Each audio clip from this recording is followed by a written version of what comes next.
Take your seat. The show is about to begin. Presented by Front Yard Fantasy.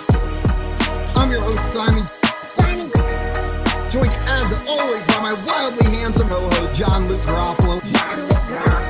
Our friend Coop with us, aka Coop A. Fiasco.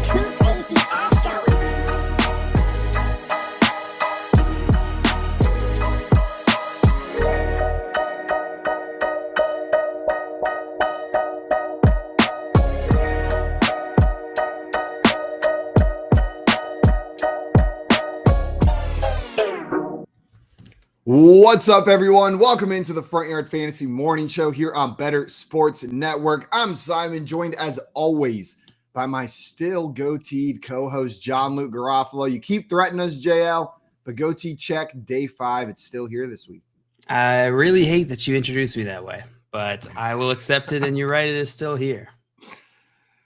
Is it growing on you? Is that what's going on? I mean, yeah, it's facial hair. I'm going to kill you. We got Tommy in the chat saying, yo, time for the show. What's up, Tommy? Glad to have you What in up, here. Tommy? What up, Tommy? Tommy. JL, so yesterday I was getting all excited for this Clemson football game this weekend, right? We're playing Notre Dame. That Clemson put out like this sick graphic, like make your own luck with a tiger stalking, and there's a pot of gold. I was getting excited for it. And then I remembered I have a wedding on Saturday during the game. It's a Saturday during college football season wedding, and I am going to miss the Clemson football game for the wedding. And you can't be mad, right? It's somebody's like you can be mad special day, but I'm sitting there like, screw their day. I want to know what happens and not just look at it afterwards. Here's the move, Simon. You got to get it on your phone, and then you sit in the last aisle all the way in the back. And you put it inside of a book. You buy one of those books, you cut it out, you put your phone in the book, and then while you're in the ceremony, you just open up your book, watch the game. Boom! Look at that. So great plan, but here's the kicker. We were warned ahead of time that there would be limited to no cell phone reception at the venue so that Lyft and Uber would not be an option to leave the reception. Because so not only are they having a selfish wedding on a Clemson football day, but they're also having a selfish wedding in a place that has no reception. Right. Wow. So we just got to sit there, and I'll find out at the end of the day. The audacity. And then at least it's daylight savings time afterwards. It goes back to normal, right? Life goes back to normal. Then we get to watch Clemson football again after daylight savings time. We got Maria on the chat saying, good morning, fellow people up way too early. What's up, Maria? Glad to have you in here. And Maria said, good thing we planned for a Friday, JL. True. No Clemson football on our wedding. We got Craig in the chat with the Grimace Gang and the Arby's Oven Grimace Gang. What up? Arby's Oven Mitt represent. JL, I was rewatching our curly fries, straight fries debate. And for a second, I thought about apologizing for the vitriol going your way. And then you called me stupid while we were going through dumbass. You called me a stupid dumbass. And all of those feelings of like I got too aggressive during that conversation just immediately vanished. I was definitely the instigator of the aggression. I definitely brought the aggression to that one. It's you know what, Simon, I'm sorry. I heard slander against curly fries and I went into automatic defense mode. You can't see what I'm doing under here, but I probably shouldn't do it on the radio, JL. Are you inside the oven? Yeah, it's a thumbs up right in the oven. Right back at you, buddy. Right back at you. That's what we're doing in here. Guys, it is time for our first segment of the day. BYOB is what it was formerly called, but now we are calling it Morning Partners. So JL, Morning Partners. Morning. I wanted to say morning partner to you, and I got some things we need to talk about. First thing I wanted to bring up, we've been waiting for him to come back. Not just this year, but previous years as well. We're waiting for a lot of people to come back. You're going to have to be more specific. Michael Thomas, I feel like we've been waiting to get back on the field for years now. And this year, again, it was the same story. Like, he'll be back next week, or maybe next week, or maybe next week. Well, now he was put on IR, needs toe surgery, unlikely to play the rest of this season. So Michael Thomas out for the rest of the year is what it's looking like. Sucks. Sucks. It sucks. Michael Thomas, you suck. No, you're good, but I just wish that your toe was better because it's really frustrating having to deal with this. I'm sure it's frustrating for him too. Yeah, I bet it's probably more. I'm probably more frustrating, considering his livelihood depends on it. But you know what? My livelihood depends on it too. The same thing. But Jalen, the thing is, your livelihood depends on a lot of other people as well. His pretty much just depends on him. Like his toe really wrecks it. It doesn't matter to him if. Craig asked, will one of you donate a toe for him? Donate, no, but sell, sure. Yeah, not giving away toes for free, Craig. Yeah, I'm not just handing a toe out, but I mean, name your price. Like if you're reasonable, I'll part with a toe. Did you watch the Amanda Show growing up? Oh, of course I did. Bring in the dancing lobsters. Do you remember Moody's Point, the like fake soap opera that they did on the Amanda Show? It was like a sketch. Yeah. And in the very first one, the dad lost his big toe, so he couldn't stand up straight. Like he kept falling over because one of his toes was missing. It was like attached to a balloon floating through space, and his balance was all off because it was missing a toe. I missed that show. Me too. That Moody's Point. Go back and just watch the first episode. The opening line of Moody's Point. You can find it on YouTube. Amanda Bynes walks in and looks at her dad, and her dad goes, "Do I have spiders all over my face?" That's just like the opening line to it. Why do I feel like 80% of the time I see Tim for the first time, he could that's the line I'm expecting. Do I have spiders all over my face? Do I have spiders all over my face? It's just like the perfect line. My sister and I used to say that all the time. Tommy wants to know, is Michael Thomas done for his career? How old is he? He's like 29 now, right? He's got to be getting up there. He's 29. I nailed it. Yeah, he's 29. No, I don't think he's done for his career. I think if he's able to heal this toe up, it's very likely a team could sign him, right? We're still seeing Julio Jones on a team. I think we could see Michael Thomas still. He was at one point one of the top wide receivers in the NFL. The talent's still there. But what you were saying earlier about how frustrating this probably is for him. Know what I mean? To continue to put this work in, to put your body in a position that you're doing something that's not necessarily great for it, right? And then continue to get set back. I could see that frustration leading to him just saying, okay, I'm out of here. You know what? Drew Brees isn't here anymore. I'm dealing with either Jameis Winston or Andy Dalton or whoever the hell they bring in next. At the Saints, I think this doesn't seem like a Super Bowl team. I can't stay healthy. I'm done. I'm just going to walk away. Like in 29 is an age that would be reasonable at. Know what I mean? Like it's not like there's a long career ahead of him. How old was Calvin Johnson when he retired? Do you remember? I do not remember, but it was younger than people thought he would be, right? Yeah. I don't remember how old he was though. He retired in 2016 at age 30. So he was 30 years old whenever he retired in 2016. Right around the same time. I could see it. It's definitely less likely that we see him on the Saints again. I mean, if you remember, it wasn't just the injury stuff. There was relationship stuff between him and this franchise, this organization, for years now. And so I don't know. It's hard for me to see him back on the Saints, but we could see him on another team, I think. He still could have come back to the Saints. He still could. I'm just laying out the possibility. I could see the path for him to just retire. Yeah, I could see the path for him to just leave. Maybe he retires. Maybe he pulls a comeback, right? Like in a year or two, he pulls the Bruce Arians. I'm going to retire, and then somebody offers him something, and he comes back in. Potentially. I see Jolly Rancher in the chat. Good morning, Mom. Welcome, Good morning, Mama Grunewald. Glad to have you in here. And I see Maria said, Craig with the hard-hitting questions. Yeah, Craig bringing in the heat this morning.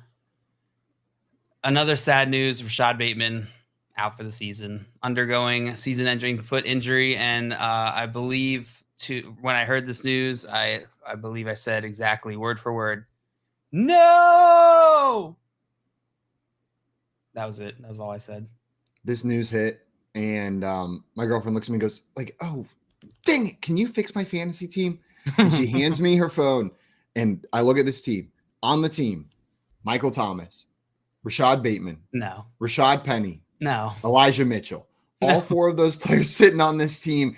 And I'm just like, Leanne, This is off. Like, you have fix 3 close. players that are out for the rest of the season. And then the 4th one got put on IR, but was going to come back. And then while he was gone, his team signed the best running back in the NFL. Like, so on your team, you have 4 players who are like going to be great for you.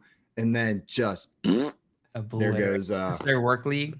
Absolutely obliterated. This is the one with the like absolutely atrocious scoring. I found another one yesterday. I clicked on her matchup after I like did a waiver wire move or two, clicked on the matchup, and she had no player starting, but she had 3 points already. And I was like, why do you have 3 points? Like, what's going on? She's like, oh, I have home field advantage this week. What? There's a home field advantage? They give home field ESPN or Yahoo. I can't remember. Heck would you need home field advantage in fantasy? Nobody cheering for you. Right? She was like, how do you determine home field advantage? I was like, it's literally just the team they say is home. Like you just have the certain number of home field matchups. It's just like, let's mix it up. You start with 10 points. It just gives 3 points to one of the teams just to start the week. Like, here you go. Here's 3 points. Go ahead. And just somehow that's not the dumbest setting in that league. I'm convinced. I've started a conspiracy theory with her last night. I started asking lots of questions about the guy who runs the league and all this stuff. And I was like, Liam, like, what kind of person plays in this league? Like, is it like his close friends or is it all like coworkers? He's just trying to get money from his coworkers. I was like, exactly. I was like, do you feel social pressure to be in this league? And she was like, yeah, absolutely. And then I was like, okay, well, these settings in this league are so absurd, like so absurd and difficult to understand that the only logical outcome is that he's made this so difficult to understand, knowing nobody else will be able to comprehend which players are the best. Dude's got spreadsheets out the wazoo tracking all these stats and laying out who's going to be the best player in this format. And he just robs everyone of their money every year. It's like a decent buy-in league as well. And Jalen, the rules are like half a point per rushing yard, half a point per receiving yard. Touchdowns are worth 6 points, but 2-point conversions are also worth 6 points. There's a 10-point bonus for a touchdown above 20 yards. Is he like real in it? Is he like deep in fantasy games? Is he like us? That is his one league, but he puts all of his marbles into that league.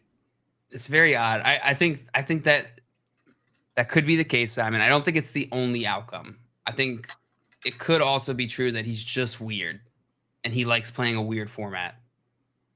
But you're right. The effect is still the same, which is that like he's making it so that like no one in that league who isn't already experienced can go seek help because you can go get advice. Like all of our advice is based off of like normal scoring formats usually, unless you tell us. And then there's a bunch of obscure rules. Like, what are you gonna sit here and comment every obscure rule?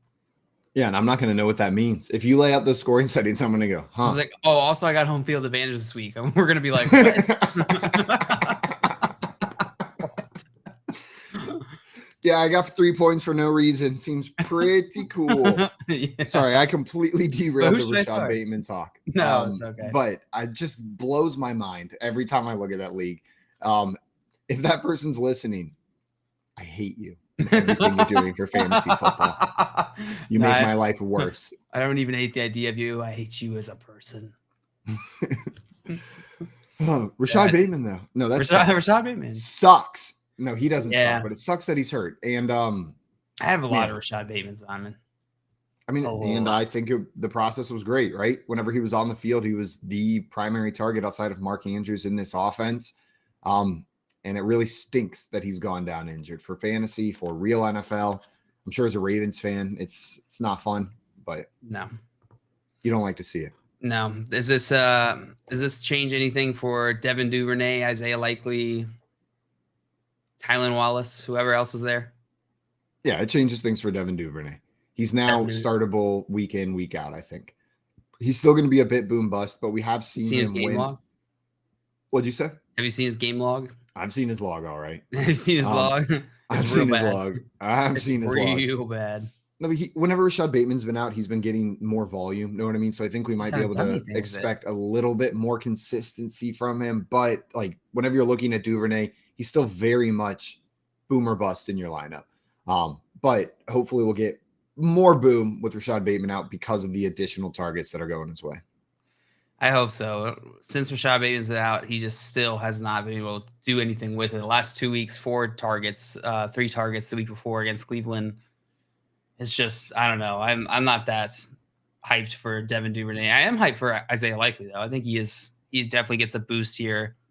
His production will be a little more attached to Mark Andrews, but still I really like him. Just rookie, talented, upside, ceiling is sky's the limit. Ceiling's the limit. The ceiling's the limit. The ceiling's the limit, Yeah,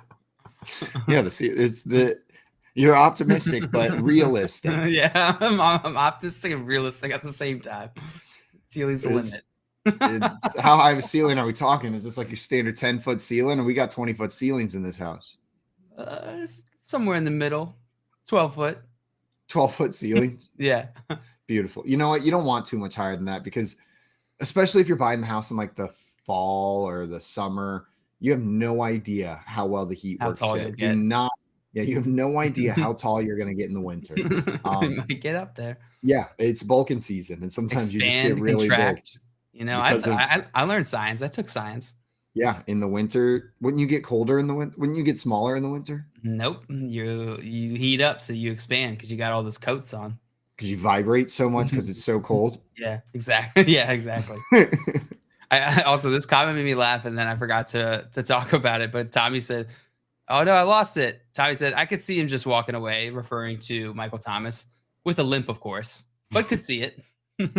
Poor Michael Thomas, just catching strays on his bad day. Just ripping Michael Thomas. Poor guy just lost a toe. We shut Bateman. We've got nothing but like nice things to say. The Michael Thomas, it's like it'll be sad to watch him limp away from the game. Yeah. I saw somebody. What account was it? Oh no, I'm gonna mess it up. I saw some account on Twitter that tweeted out. It was like Brian Robinson shot, Michael Thomas toe, and it was just so disrespectful. Just comparing the two. It was like Michael Thomas toe out for the season. Brian Robinson shot starts after week 4. It was just like so disrespectful. Like that just removes every single last bit of context. It just makes the situation ridiculous. Like it just says toe. It says nothing other than just Michael Thomas toe out for season. So disrespectful. Hey, we've already talked about it. Moody's point. You need that toe. You need that toe. How is he expected to balance when Moody's dad can't even walk in the kitchen? JL. He shouldn't be expected to balance. Absolutely not. And hopefully Michael Thomas doesn't have any spiders all over his face either. I hope not. Tommy says DJ Moore would have looked good there about the Baltimore Ravens with Rashad Bateman out. Yeah, I think DJ Moore would have looked pretty good on the Baltimore Ravens. Oh, man. Why'd you say that, Tommy? Oh, man. Now I'm sitting here just thinking about how much I would have loved DJ Moore on the Ravens. Just the type of receiver he is. I feel like he would thrive in that offense. Just Lamar Jackson just hitting them at like – he's just got like a 10-yard A-dot. He just takes it to the house all the time. Like, don't get me wrong. I love some Peach to Deej, but Lamar to Deej, I don't even care that it doesn't rhyme. That would be so much fun. Lamar to Deej. Lameej to Deej. Lameej to the Deej. Why do I like that so much? Lameej. It's me, Lameej. It's me, Lameej. That's Lamar's new name. That's him coming into contract talks with the Ravens. It's me, Lameej. Give me the money. Under his new contract, he requires to be called Lameej. And they must change their colors to green. No, he's Walamiji. He's Walamiji. Walamiji. Walamiji. And then he wears purple, and it's perfect. Oh, my God. Walamiji Jackson. Walamiji Jackson. Joe, you brought up things vibrating because they're cold, and you brought up things shrinking and contracting. It made me think of a TED Talk. Where are we going? A TED Talk I watched last night. It came up, and it was about this guy who invented or created the first physical object to exist in a quantum mechanical state. And this was back in like 2016, I think is when it was. Maybe it was 2011. Like it was a while ago, but I was like, I don't even know what this means. And then I watched the video and he got into it. And what he did is he created a piece of metal over a pool, like in the same way that you create a microchip, like you use the same process, silicone wafer in a clean room. And then he put it in a complete vacuum, sucked all of the air out, and they were able to observe all of the individual atoms in this object, both completely stationary and vibrating at the same time, the same atom. So they were able to observe a physical object that was both vibrating In a quantum and state. not vibrating at the same time. Like they've seen it on the atom level, but this guy recreated it with a physical object, like saw it with all of the atoms and they could watch it, which is just bizarre. Like I watched it like the little explanation at the end. I was like, okay, so I'm missing some step here. What do you mean it's vibrating and non-vibrating? Like I just have a hard time wrapping my head around the idea. Quantum mechanics. Right. Like of course, it's like the most It's- difficult thing in the it's a world to brain- understand. Yeah, it's a brain F for sure. But I cannot figure it out. I cannot figure that out. Like I just you don't think haven't, I'm capable. Good show to watch is I think it's called Devs. It's with Nick Offerman. Is Ron Swanson in Parks and Rec. It's on FX, I believe, and I think Hulu has it if you got Hulu. But it's all about it's like this crazy drama set, and it's all about the startup that's essentially like Google that's building this like giant quantum computer, and it is trippy as hell. Very good show. Very good show. I like an FX show too. They usually do a pretty good job. They do. Their stuff usually slaps. FX Squirrel Bob on said Hulu. morning. What up, Squirrel Bob? Welcome in. Squirrel Bob. Tommy said, Simon, this sounds fascinating, but I need a few more cups of coffee for it to sink in. My brain just imploded. Yeah, that was about where I was sitting last night. I was watching this video and just going like, what? Like, what do you mean it's both vibrating and non-vibrating at the same time? Nine what? What? Yeah. Yeah, that was my mouth both vibrating and not vibrating at the same time as those words came out.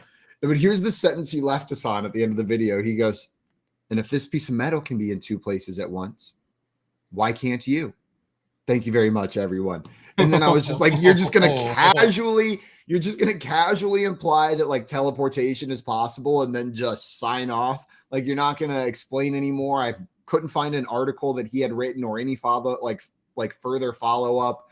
Just was left there thinking like, okay, so the metal can vibrate and not vibrate. So can I. What does that mean? Wild. That is truly wild. What does that mean? I don't even remember how we got here, Simon. I think I just brought it up, if we're being honest. I think it just came into my head and I just brought it up. I think I took the slightest like connection to it, JL. You had said something about things growing and shrinking. And then you said, I know science. And I was like, oh, speaking of science, listen to this. That is hilarious. Texas wide receiver Brandon Cooks did not play yesterday, Simon. Yeah. He didn't show up. You took him in our prop bet draft yesterday in hopes that he wouldn't show up, and he didn't. Well, it wasn't in hopes that he wouldn't show up. It was in hopes that he would show up, but be mad. Bad. Or not play. Yeah, you're right. Yeah, you're right. like play a snap or two and then say, I'm out of here. But he didn't show up at all. He didn't help in stopping the Eagles from winning. The game went very differently than I thought last night. I know we're going to get into it a little later, but I thought the Eagles were going to do better. They didn't do so good. Now the Texans came out hot. They had that oh, you want to count us out energy? Know what I mean? They had the we have nothing to lose energy at the start of this game. Like Davis Mills came out, he was like, everyone's counting us out. Let's just freaking go for it. Like Chris Moore's my wide receiver one. I don't care anymore. I'll just freaking chuck it up. It doesn't even matter. You can't hurt me. Anyone can catch the ball. We can have Tegan Quitoriano catching touchdowns or however the hell you say his last name. That one, sometimes there's players that catch a touchdown and I'm like, oh, I haven't heard that name in a long time. Or, oh my God, like I forgot about that guy. He caught a touchdown and it was one of the first times this season I've been genuinely like, who? Like excuse me, who caught a touchdown? Quitoriano. I posted in our Discord yesterday. I saw someone on Twitter was like, when you ask your mom who directed Pulp Fiction, Tegan Quitoriano. That's so funny. When you ask your mom, how often are you asking your mom who directed Pulp Fiction? Mom, who but it's so right. It's so right. I don't know. It is so right. Like Quiznos is forever Quizmos. Like certain things just have their names changed when moms are in charge of saying it. It's like a special mom touch that they have on names. It is. Tegan Quitoriano directed Pulp Fiction. Pulp Fiction. Pulp Pippin. Oh my gosh. But No, I think the bigger news story yesterday, or the thing we talked about, was that the Eagles are now 8-0, which means that is the first time in franchise history they just beat a record. Is it called beating a record if no one had the record before? Yeah, I guess so, because their streak before was 7. right. They had the record before. Yeah, that's right. That's how stuff works. That's how numbers work. That's how numbers work. It's like a personal best. Know what I Yeah. mean? Like you beat your PR in a race or something. That's pretty impressive, though. 8-0, starting the season. Good for you, Eagles. Good for you. You think they're going to drop the next 8 and finish the season 500? I think they're going to lose pretty soon. Yeah, I think it's going to happen for sure. What are the chances, or if you were putting the odds for FanDuel Sportsbook at the Eagles going undefeated, the only team to go undefeated apart from the 1972 Dolphins, what odds are you giving? Oh, and you're saying so this includes a Super Bowl victory then?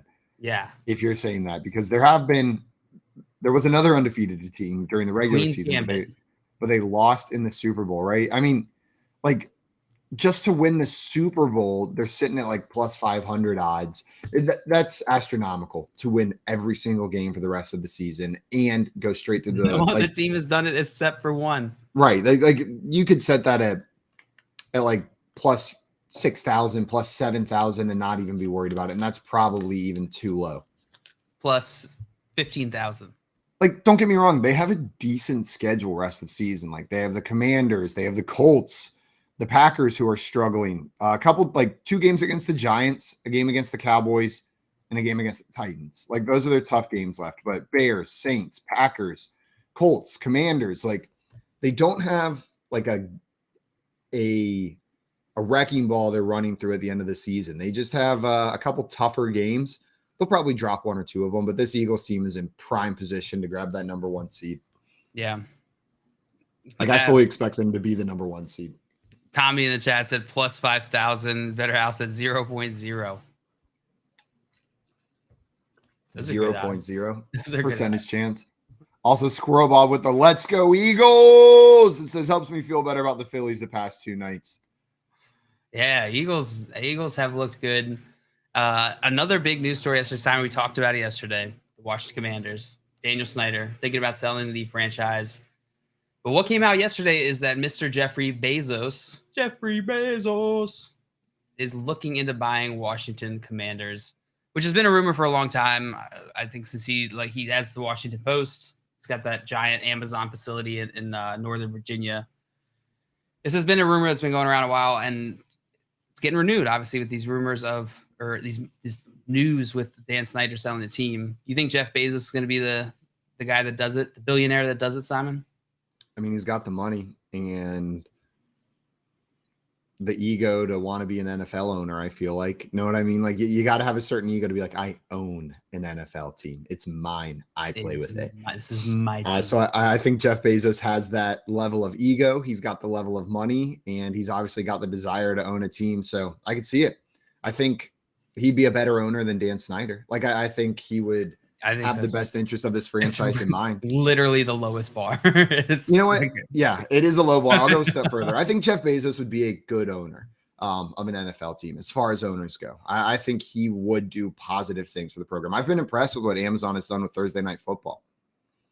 I've enjoyed the Amazon Thursday Night Football broadcasts. Yeah, no, I have too. They're decent. They're decent. I feel like they add a bunch of extra stuff though. And I feel like it doesn't act like they're going to learn that just is not going to work. It's not going to move the needle. They're like, ooh, new music afterwards. Oh, we got a concert in the middle of it. Yeah, whenever they kept promoting Megan Thee Stallion performing after the show, I was like, that's cool and all, but I turned it off immediately. Yeah, I like Megan Thee Stallion. I turned it off immediately. Yeah. I'm too tired. I can't deal with that. Watch on YouTube tomorrow. Exactly. That was my exact thought, JL. I was like, oh, I'll just YouTube Megan Thee Stallion live and I can watch her festival performances. I don't even have to watch her Amazon Prime performances. Right. Which is just it's not going to be even that good. It's not like a concert. It's like a promo.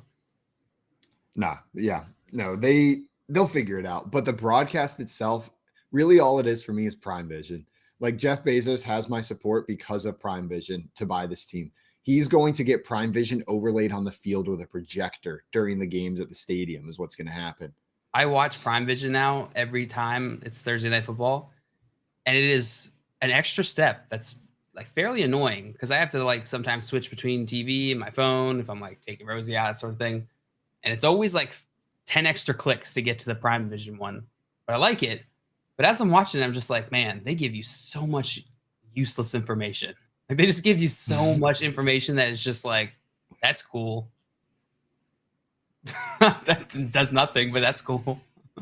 Am I wrong? I like all the information. I like all the little tidbits. Like whenever they pull up like the goal to go guide for like the team, like the Eagles goal to go guide, like inches, go 1 yard, go 2 yards, go 3 yards, toss up, 4 yards, toss up, 5. Like That's you how- know, I didn't see we that. kind of figured like they put that on the sideline, like depending on the yardage line that they're at. Now, some of the other statistics are a little bit useless, but what I do like is I like the route tracking. I like watching the Route routes as they tracking is run on the the field. That's a lot of coolest. Is fun. the coolest one. The one that's like above their head, that's like telling you the distance or the speed, is not super useful. I don't think it's just there. It's like I impossible. like to the read release anyway. time. I like the release time over the quarterback. Like I feel like that provides some good information, right? We're seeing how quickly they're getting the ball out of their hand, either due to the pressure that they're seeing or the type of offense that they're running. Like the Eagles were moving fast yesterday at a certain point, and it was interesting to watch how quickly their offense was going. Yeah, Scott Vision here said Prime Vision greater than normal broadcast, in my opinion. Absolutely. Anytime you get fully some agree. computer vision and some stats in there, like hell yeah, it's gonna be better than just the plain yellow line broadcast. I completely agree with that. 100%. Also, I see Scott coming in here giving us with the update about the Boston Scott play last night for his son and saying it did not work out, but his other options are guys like Horvath, Burkhead, Bolden, Abdullah, Angumbawale, Zach Moss, Travis Homer types. The process was good. And there were a couple runs last night where I thought maybe they were going to get Boston Scott more involved, but then it just ended up not happening. Kenneth Gainwell got the extra carries, and Miles Sanders was the dude for the Eagles. They're like chopping down trees at 7:30 a.m. outside my house. Very That's weird. weird. They should wait till at least 8:30. We had a question in here from Brian. Joe, Brian wants to know Leonard Fournette and Jerry Jeudy for Waffle. Leonard Fournette and Jerry Jeudy. Is this PPR? Yeah, PPR. Then I'd definitely go Waffle. You definitely go Waffle in PPR. Yeah. I don't know. Like, I get the bump up for Waffle and PPR. It's got a lot more area to catch the syrup as it's poured in. But it just doesn't quite do enough for me to get Leonard Fournette and Jerry Jeudy. Maybe if the second wide receiver was a step lower, I'd be willing to make that move. Now, let's assume that this doesn't go through for Waffle, and so you try to get Waddle instead with Leonard Fournette and Jerry Jeudy. Would you send Leonard Fournette and Jerry Jeudy for Jalen Waddle? I would. Yeah, I think that's a fair trade. I mean, Waddle is a considerable upgrade from Jeudy. Leonard Fournette, there's a lot of risk there. There's a lot of risk. I know a lot of people are worried about him. I don't know that it's the best time to trade him, but I'm okay with this trade. Go get yourself a Waddle, especially if you are a contending team. You're going to win. I was going to say, it doesn't matter if it's the best time to trade him because the person you're trading with is giving you proper value. If they're sending Jalen Waddle back in return. So I am 100% cool with that trade. Joey also in here saying for someone who increased their IDP footprint, the highlighting of defensive players on the field with Prime Vision is what I value most. For sure. As someone who like primarily pays attention to the offensive side of the ball, but wants a better understanding of the defensive side of the ball, I love the highlighting of the defensive players on Prime Vision. Me too. Joe, wasn't there an additional rumor attached to Jeff Bezos buying the Commanders that Jay-Z was potentially involved? You had told me that yesterday. I did not see the reports of that, but that is very intriguing. And I might be bought in. I might be Washington fan again if Hove is the owner. Yeah, there we go. It's from TMZ, so it's got to be true, JL. It's got to be. Jay-Z, Jeff Bezos, interested in buying Washington Commanders, and we're told a partnership between the men is on the table. You know what we should do? So apparently we should text Dak Holt, our good buddy Dak Holt, and be like, "Is this legit?"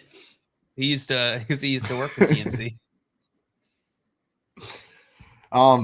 let's shoot him a text, get the inside scoop. But also, Jay-Z already has a partnership deal that he signed with the NFL in 2019, giving him power over the halftime show, along with social justice initiatives. So it wouldn't be out of nowhere that Jay-Z gets involved with the NFL for the first time. He's gone back and forth. I remember he like turned down the halftime show a couple years ago. Like he's got I don't think he and the NFL are on the best terms all the time, but you're right. He does have a hand in a lot of stuff. Man, can you imagine like if you're interested in buying the team, knowing that like you're going up against Bezos and Jay-Z together trying to buy it? Like that's an intimidating team to try to compete against. Just one of them I'm giving up. Like combining. Right? Like the powers of Bezos and Jay-Z combined are a little bit too much to handle. It's ridiculous. Absolutely ridiculous. I see Bradley Chubb got extended yesterday, Simon. He got traded to the Dolphins 2 days ago, right before the trade deadline, and then they extended him to a 5-year extension worth $110 million in incentives, which can boost it to $111.25 million. Big deal for Mr. Bradley Chubb, the towel stealer. Yeah, they took a franchise left tackle, which all conventional knowledge says not to trade away, and turned themselves into a playoff contender and now secured those pieces longer term, right? Like they've got Bradley Chubb secured. They drafted Jalen Waddle. They traded for Tyreek Hill. Like they built a playoff contender by trading Laramie Tunsil. And this Bradley Chubb extension just opens that window a little bit wider for them, keeps it open a little bit longer. That's exciting for the Dolphins fans. Dolphins fans have to be hyped about this. Yeah. Scott Fish said Chubb extended is a funny headline. It is. It is Chubb extended. Way better than Chubb cut. Oh, yeah, that would not be good. I hope we don't see Bradley Chubb get cut. That would be brutal. Dale, do you think this Dolphins team, because yesterday I saw a quote from Tua saying that like they're not afraid to talk about Super Bowls in Miami. Like with this Bradley Chubb extension, with him coming over to the Dolphins, the success they've had so far. Do you think this Dolphins team is a potential Super Bowl contender this year? Like, do you think they can compete this year? I think they absolutely can compete. I think they can. They've already shown they can compete even within their division. Going against the Bills, I think they can give the Bills a run for their money this year. I do think Bills are the better team, just on paper, but as we've seen, like earlier this season, it's not always everything. Who do you think is more likely to win the Super Bowl, the Baltimore Ravens or the Miami Dolphins?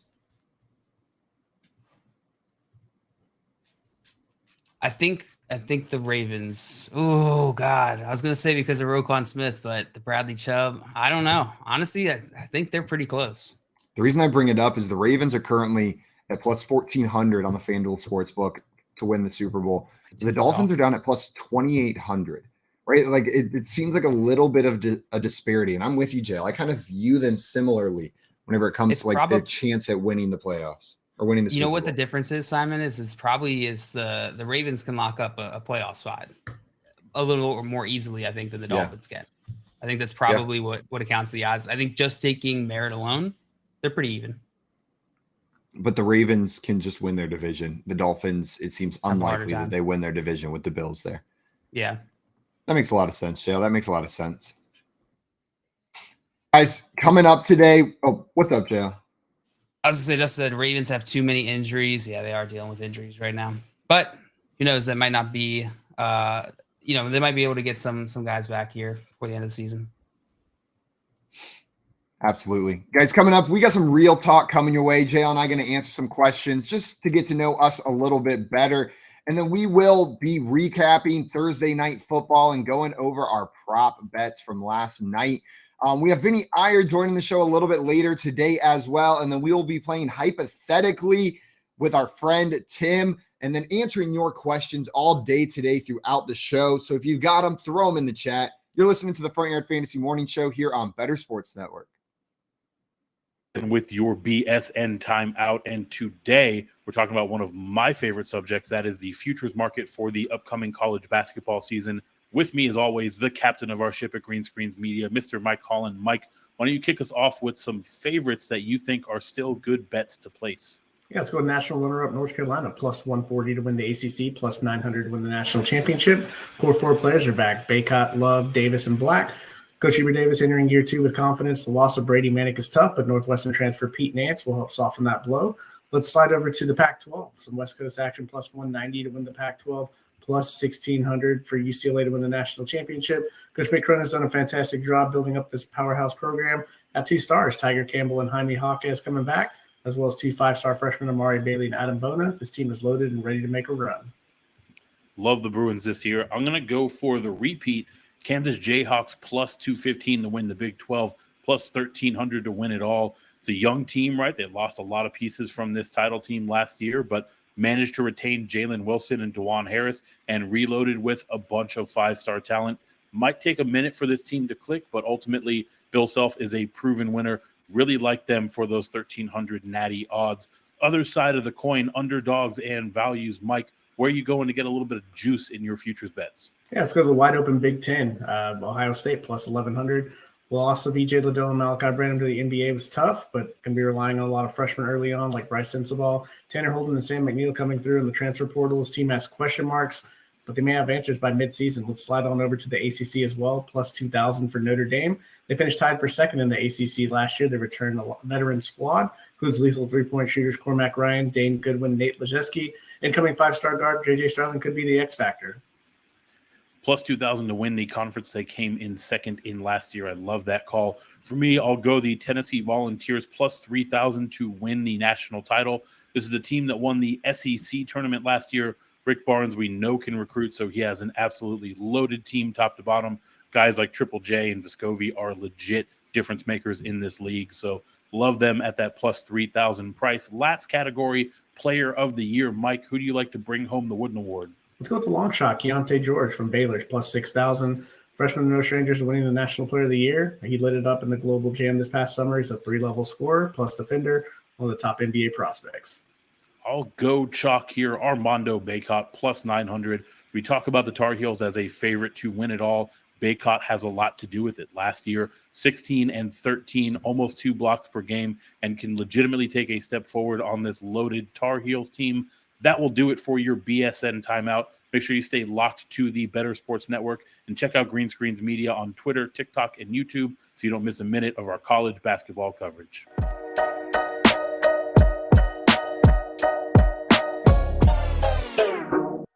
Green Screens Media. What's up, everyone? Welcome back into the Front Yard Fantasy Morning Show here on Better Sports Network.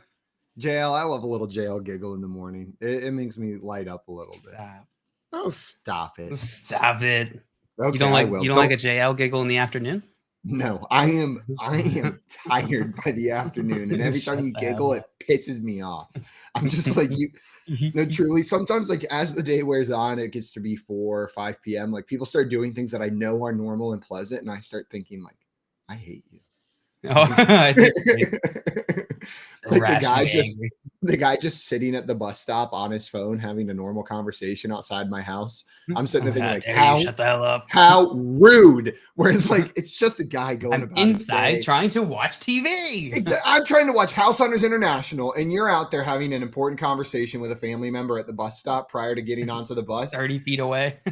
I just missed how many bedrooms were in this house in New Zealand, and I'm gonna have to rewind 10 seconds. Thanks. Now my day is ruined. Thanks a lot. My day is ruined. JL, I know I watch too much House Hunters International now at nighttime because specific real estate agents will pop up and I'll go, yes, I love this one. Like I have developed like attachments to different real estate agents that are on House Hunters International episodes in different cities. You're such a weird dude. The girl in Amsterdam, there's a blonde woman in Amsterdam who has like some attitude towards her clients, and she's the best. They'll say like, well, we want a 3-bed, 2-bath for $450,000. And she'll say things like, well, you're just not getting that in Amsterdam, so you're going to have to get used to it. And then she turns and walks away. And like, I love her bite. She's got the perfect real estate energy. Is that a Dutch culture thing, or is she just a boss? She's American and lives in the Netherlands and helps other Americans find their houses. So is this the American in the Netherlands type of thing, or is she just a boss? She's a boss, I think. She's just a boss. It has nothing to do with anything. She's just a boss real estate agent. That's what I thought. That's what you thought. Guys, It is time to get into some real talk. Jalen and I are going to answer some questions to share a little bit more information about us as people, as dudes. It's like the worst pitch of that segment ever. We're just gonna Okay. We're gonna tell you a little bit more information about us. Okay, JL. Change. You do it. Jets, fighter jets, explosions. It's time to talk about real talk. Could be about us, could be about anything. Who knows? Watch out. What's that song like? I want to talk about me. Want to talk about no, you. No, we're not singing that. We're not singing that. We're not doing that this morning, Simon. Please. Well, that's what we're gonna get musical intros. I'm gonna find a different song every time that like describes us talking about each other, and then we're gonna do that for real talk. Before we get into that, JL, though, I loved the explosions. Bronson had a question for us. Says, should I trade Lazard and Sutton for Deebo Samuel? Bronson, I'm making that move. I like that move. You're consolidating. Lazard's been great whenever he's been healthy. Sutton's fortune goes with the Broncos, and it has not been good for the Broncos recently. Sutton's fate is linked to the Broncos' fate. For better or for worse, he is linked to Russell Wilson and these Broncos, and recently it's been worse. Oh, for worse. Deebo's for worse, all right. Get Deebo. Are you doing this move, JL? I'm looking at this. I wanted to look at Alex's trade value charts, his market trade value charts, just to see what is the market value on this trade here. So Sutton and Allen Lazard are both right next to each other at tier 7. Sutton's 14. Lazard is 13 trade value points. So 14 plus 13 is 27. And then the other one was Deebo, who's in tier just at the very bottom of tier 4 here at 29.5 points. So just looking at the value alone in a vacuum, this seems like a pretty fair trade. And I would also do it. Most of the time, if you can consolidate, I'm about it. Given the two guys, Lazard and Sutton, so much uncertainty going forward. Deebo, there's some uncertainty. There's some injury concern. But, man, that offense. Woo! Got CMC now. Got Ayuk. Let's go. Give me pieces of it, especially when that piece is Deebo Samuel. That makes it a little bit more enticing. I'm with you, JL. Yeah, go get Deebo. Make this trade. Full excitement. Okay, back to real talk with Front Yard Fantasy. Big boys, small house. Was that better, Jay? That was so much better. Small boy, big house. Mismatch. The classic comedy misdirect, little and big. Ha! Big is supposed to be big, but now it's little. Yeah, big guy in a little house or little guy in a big house. Oh, look at this very large man with such a small cup. It's so funny. But look at this very small man with such a large cup. Also so funny. Still funny. Okay, Jay. That's basically our whole show. Is just, that's like the entire hypothetically segment. And that has been Real Talk with Front Yard Fantasy. Thank you for joining us. Pew pew. What's our first Real Talk question, JL? All right, Simon, tell me, what's your favorite video game of all time? This is a loaded question. This is an absolutely loaded question, JL. There is loaded full of what? You didn't ask me what the best video game of all time is. You asked me what my favorite video game of all time is. So, man, you know what? Here's what I'm going to do. I'm going to give two answers because there's an answer that just has to be said. Breath of the Wild is my favorite video game of all time. Legend of Zelda, Breath of the Wild. I was trying to go away from it, but I can't. It's perfect. It's incredible. It's puzzly. There's combat, but it's not overwhelming combat. It's explorative. And then the thing that is so perfect about it to me, like the one thing that makes it perfect is how beautifully they render the distance. Okay. Like it always makes me want to see what's further away. Every single time in that game, no matter where I go, as I'm walking towards something, my eyes go to like 10 different places of, ooh, I want to go there. Ooh, I want to go there. There's not enough pins in the game on the map for me to label all the places I want to go. I constantly run out because while I'm running to one, I label 3 more and then I change directions and I forget why I labeled this on the map. And I can just truly get lost. This describes you as a person. I can get lost without advancing the plot at all for like 3-4 hours and just run around in this game and have the time of my life. It's a masterpiece. They created something that fits perfectly into my game playing style, and I love it. Yeah, I like the distinction. I also love Breath of the Wild. We talked about it on the show before, but we both got really into it about like a year and a half after it came out. It was like delayed, but we both at the same time got super into Breath of the Wild. Yeah, I just love a game. It's hard for a game. Like most games don't keep my attention nowadays. I just have too much going on. I got way too much work. So I just can't focus on like learning. Like I bought Elden Ring, played 15 seconds and never played it again. I've done that with like 5 games this year already. I bought Madden like 3 months ago and played it for the first time like 2 days ago. But Breath of the Wild is so good. The fact that I got so into it and immersed and just like loved explore. I just always wanted to climb. I just wanted to climb high and then fly. No matter what, I was totally content climbing high and flying the whole game. I had 4 hearts, like the number of hearts you start with, until I had 3 full stamina wheels in that game. Because I just wanted to be able to climb the tallest mountains, and I'll run away from the bad guys. Like if they can one-shot me, who cares? You got to get me first. Because I can climb. I'm just going to climb and fly. You can't get me. That's 100% my strategy as well, JL. And then all of a sudden you realize, oh shoot, I probably need some life. Like I can climb. This is good for all things, but actually advancing the plot. Because I now have to fight this boss, and I have 4 hearts. I'm so bad. I'm so weak, but man, can I climb. But it doesn't help you much whenever there's like a giant lightning demon trying to kill you inside of an elephant. So you said Breath of the Wild's your favorite. But I think the game I've logged the most hours on, like the game that got the most amount of time out of me, was Pokemon Soul Silver, the remake of like Gold and Silver that they came out with.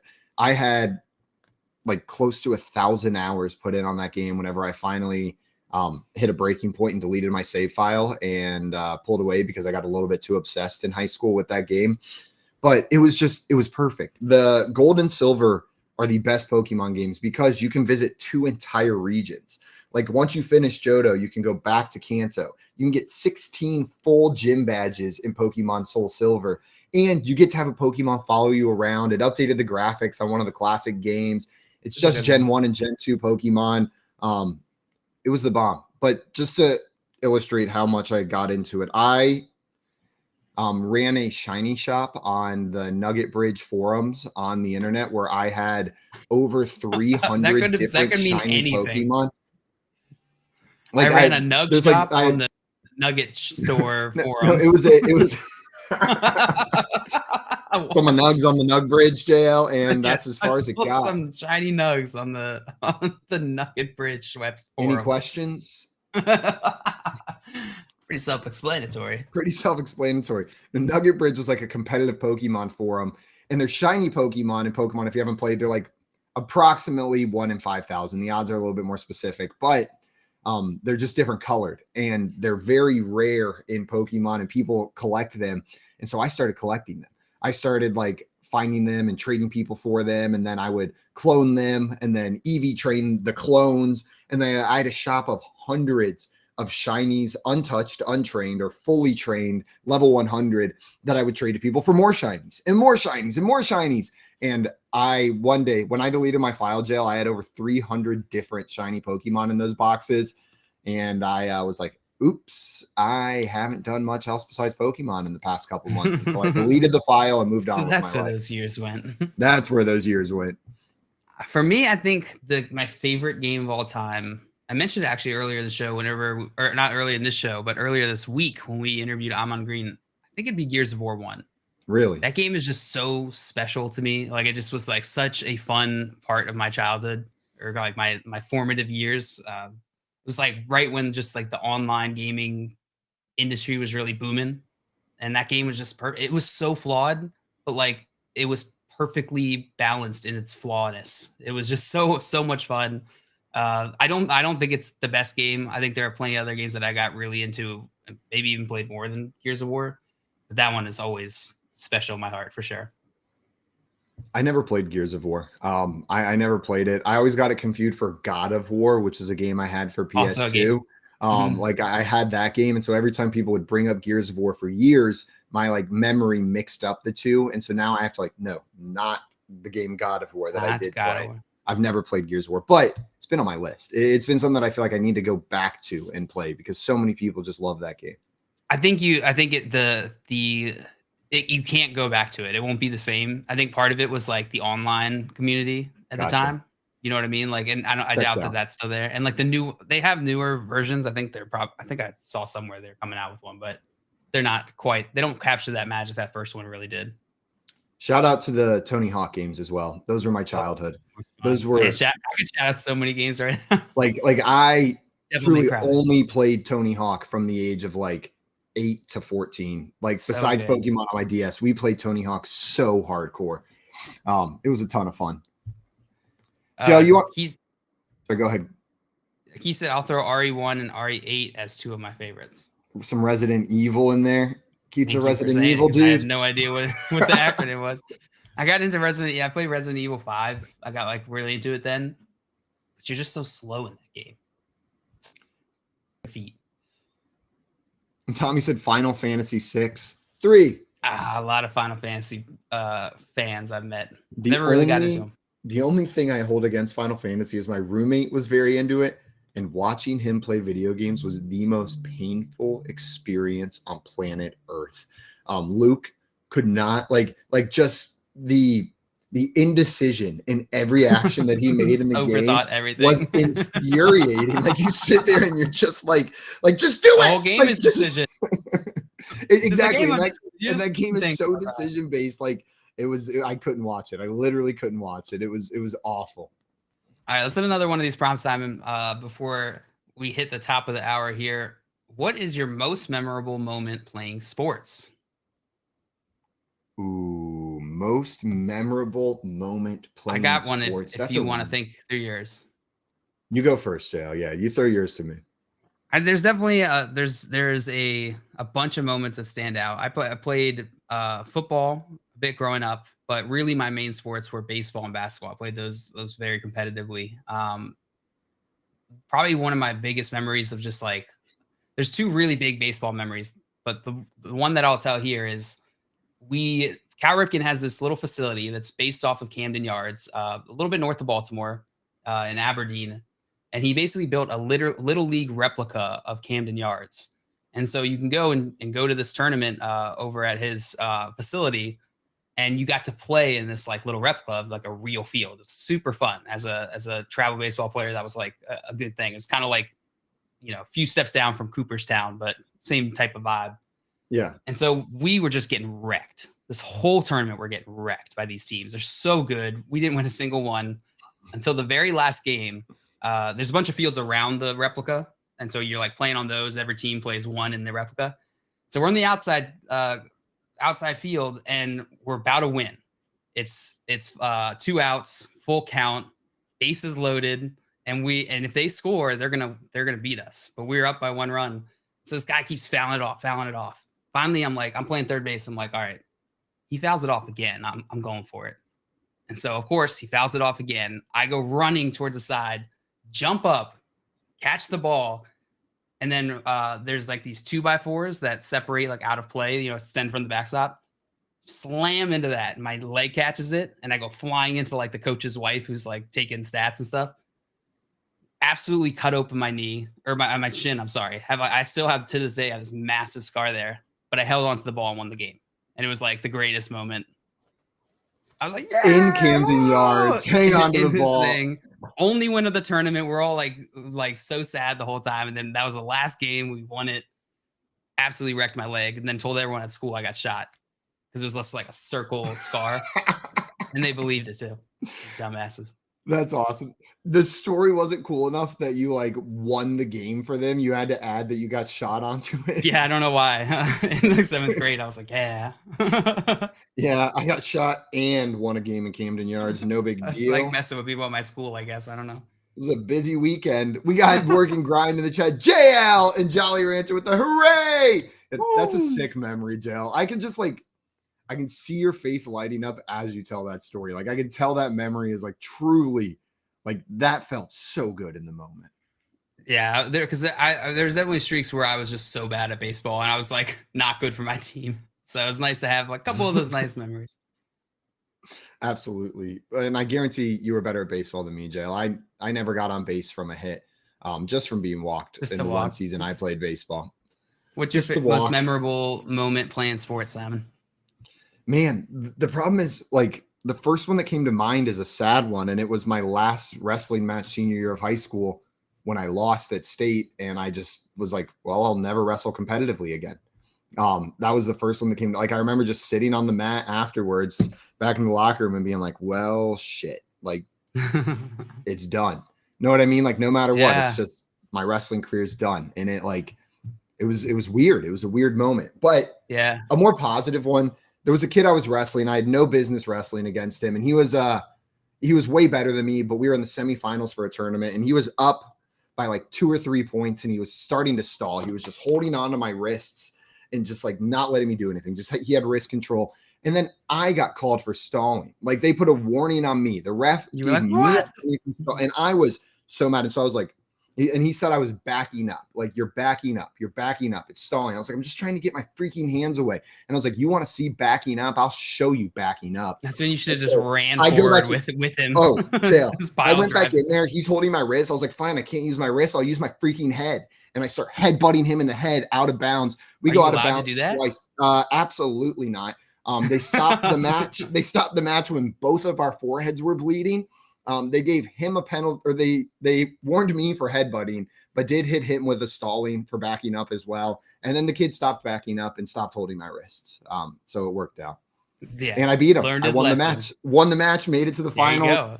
And I just that moment stands out in my mind. It wasn't supposed to be a match I could win, and then this dude just like him and the ref unlocked my trap card. They made me so mad. You made They- it happen. they That's just, such like, a good picked story. me You just off. overcame it.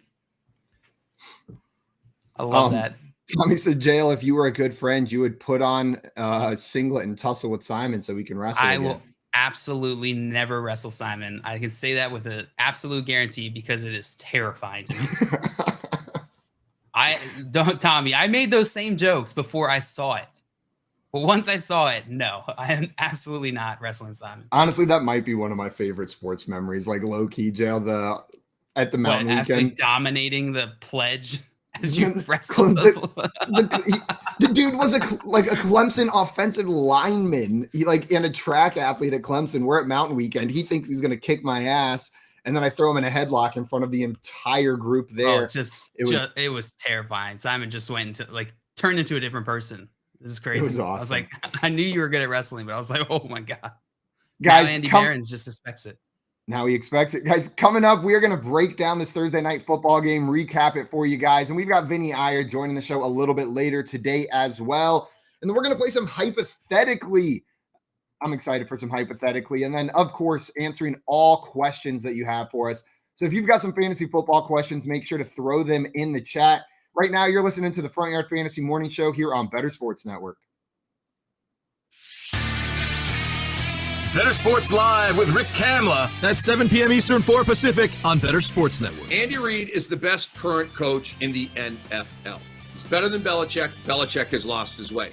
He's better than Tomlin. He's better than Harbaugh. He's better than Shanahan. He's better than McCarthy down in Dallas. He's better than all of the gangster NFL coaches right now. Sean McDermott up in Buffalo. He's better than all these guys. Andy Reid is the greatest gangster that we have at head coach in the NFL right now. And I understand that you're saying, well, Belichick is the GOAT, Cam. How can that be true? Now you're bringing up old stuff. Bill Belichick can't draft anymore, okay? Talk to me. Nick Chubb, Sony Michel. Talk to me. DK Metcalf, Debo Samuel versus N'Keal Harry, okay? Talk to me. This dude has lost his way. Remember the year when he should have bottomed out and just tanked, but he couldn't, and he went and got Cam Newton, and they were a mediocre team, right? He's lost his way. And not that he can't coach up a good defense and that kind of thing, but overall, he's lost his way. Andy Reid's an absolute badass. They draft great. He's a great coach, makes the right decisions, when to go for it, when to kick, when to punt. The guy's the man. The Playbook with Fensty and Ronis, presented by FantasyAlarm.com. I hate the stupid unsportsmanlike conduct. As long as you're not disrespectful to the opponent, you should be allowed to celebrate. How I used to say it, and to bring up, because now basketball story, I'm going to bring up. Oh, dude, it's even worse than basketball, isn't it? So Dikembe Mutombo, who used to get teed up in the 2000s, the 90s, they didn't give a crap. 2000s, though, when they tightened up the rules, they used to tee him up more when he did the Dikembe finger wag. But they wouldn't tee him up if he did it to the crowd instead of looking at like Eton Thomas, like one time I remember, and doing it right to him, or when his back was turned, doing it right to him. If he did it to the crowd, they would never call it. And so that makes me wonder if these players, while, yeah, they want to talk a little smack, maybe they should flex towards the crowd than at the player who they're standing over. I guess. I know again, it's soft, man.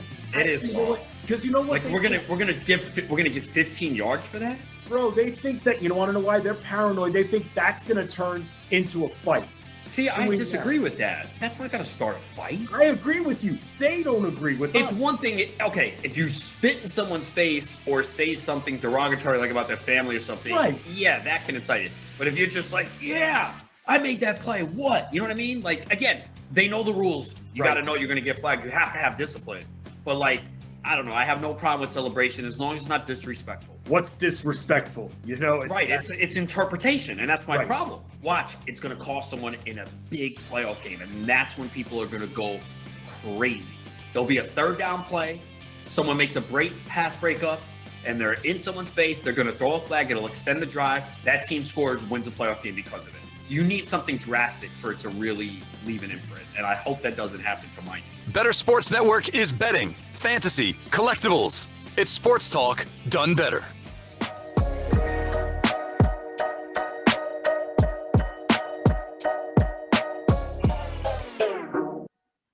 What's up, everyone? Welcome back into the Front Yard Fantasy Morning Show here on Better Sports Network. And we are joined now for the rest of the show by our great friend, Joey Wright. What's up, Joey? Joey. Thanks for joining us.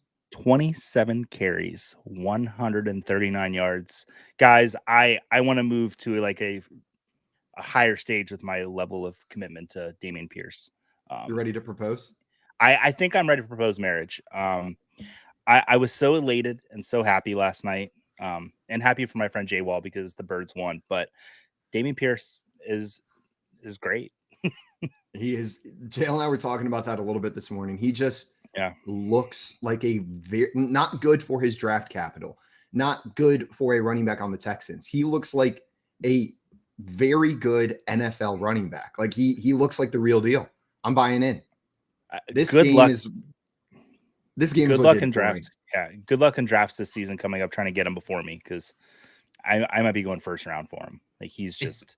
It just looked like he had this like balance. I don't know if that's like the right term, but he just looked like he had complete control over like his body and the motions that he was going as he's running, which is just always impressive when you see. I think we talked about this recently with who was it? It was someone had like an amazing catch. I think it was Jacoby Myers, and he like shifted positions and turned around, adjusted, and then caught the ball on like the opposite side a few weeks ago. And it's kind of like that. It's just like, how do you have such control over your body? That's insane. It's his ability to kind of shed defenders for me. Know what I mean? It seems like he gets hit and he doesn't go down. Like he is able to shed these defenders like the best running backs in the league, like a Nick Chubb out there. He looks like a little bit. Yeah, it's a good wonderful time to be alive. It's a wonderful time to be alive. It's probably a good time to be alive. Yeah, what a time. We get to watch Dameon Pierce. You thought you were lucky getting Tom Brady. Well, now you get to experience Tom Brady and Dameon Pierce in the same lifetime.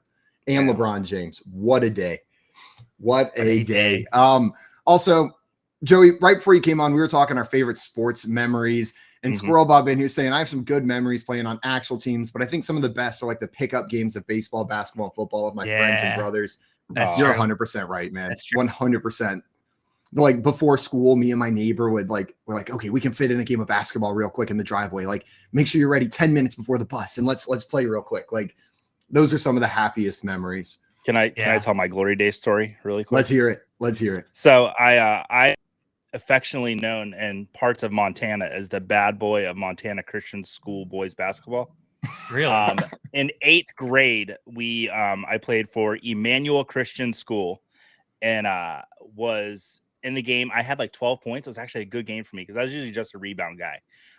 Because I've been 5'11" since I was in like 6th grade. Like I just haven't grown since then. But I caught a pass and the team crowded around me and started like fouling me really hard. I was getting slapped very hard on my arms and the referee blew the whistle and called me for traveling. after I was getting slapped, and I said, "Are you fucking kidding me?" Now, this is a Christian school, so dropping an F-bomb was like, I was the talk of every Christian school through Montana. Like, someone said the F word. I picked up the ball, slammed it down, and it went up and it hit the ref in his chin and gave him like, I don't know if he bit his tongue or what, but he had blood. Double technical ejected out of the game. Yeah, You wrecked double this technical ref? ejected out of the game. My coach is like, "Get out of here." He was so mad. Go, But the one get. person that was on my side was my dad, because he saw that I was just getting fouled incessantly pretty much the whole game.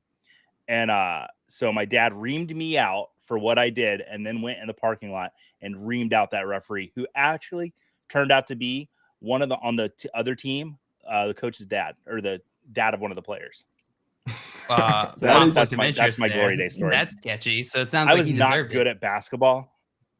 Yeah, I flopped. It was embarrassing. That's I was like a awesome. though. Draymond Green, Dennis Rodman like combination. I just got You- rebounds and just made a scene. You dropped an F-bomb and then assaulted a referee and then said, "I'm Yeah. out." Bad boy. I didn't mean to hit out. him. Like, I slammed the ball down and it hit him right up in the chin. I mean, I felt pretty good about it, but Oh my God. pretty That's good an about it. incredible story, Joey. I don't know what I was expecting, but whenever you said you were the bad boy of Montana Christian boys basketball, I did not think that's where it was going. I came into school. Scott Fish and he says, "Oh man, the bad boy of Montana Christian boys basketball, the one from Emmanuel Christian schools. I know, Your tales right? are legendary." They are legendary. I walked into I was one day of in-school suspension for my performance because it was a What? school-sanctioned event. Yeah. You got then suspended. I showed up in the- school suspension.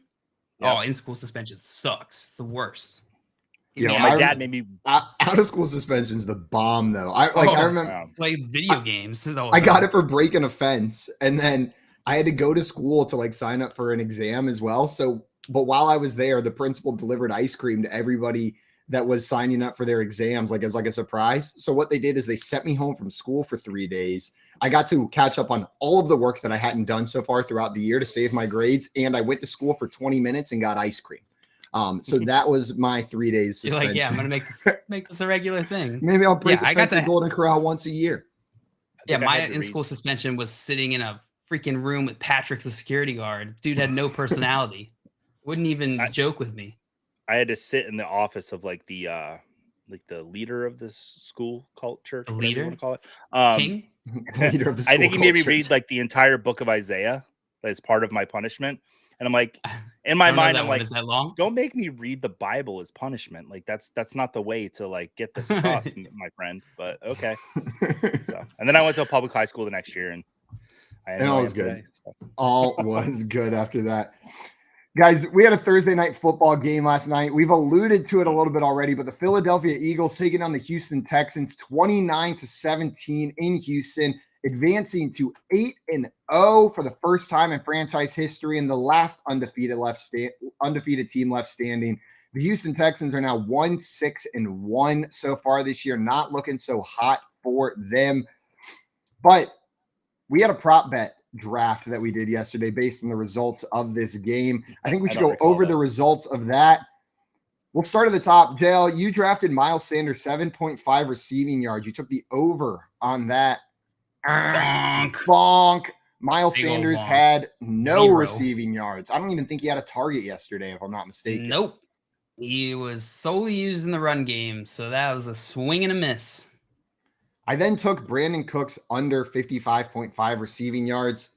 He did not play, so we are handling this as a push. It will not count for me or against me. My other two are now worth 1.5 points apiece. Their value is going to go up on my other two, but Brandon Cooks did not play, so it's a push on that one. Joey took the under of 45.5 points. Bonk. The Texans showed up and actually scored a little bit. Yeah. Right? That game started. We were talking a little bit about it, Joey. It looked like the Texans just had like, "Oh, you don't believe in me" energy. Like they came out, they're like, "Oh, you don't think I can do something?"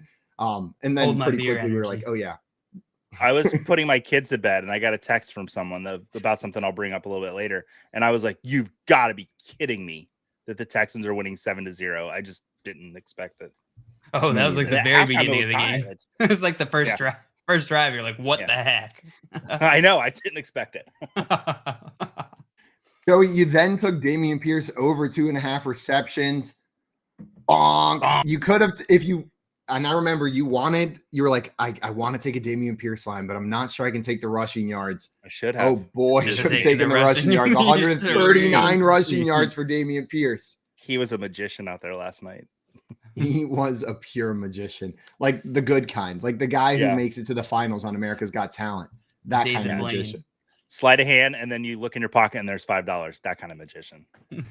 I like You the know, ones where they like, make you whoa. think it's going to be sleight of hand, and then all of a sudden, like things catch on fire. You know what I mean? Like they misdirect you with the misdirect, and then just full on like explosions. Those are my favorite.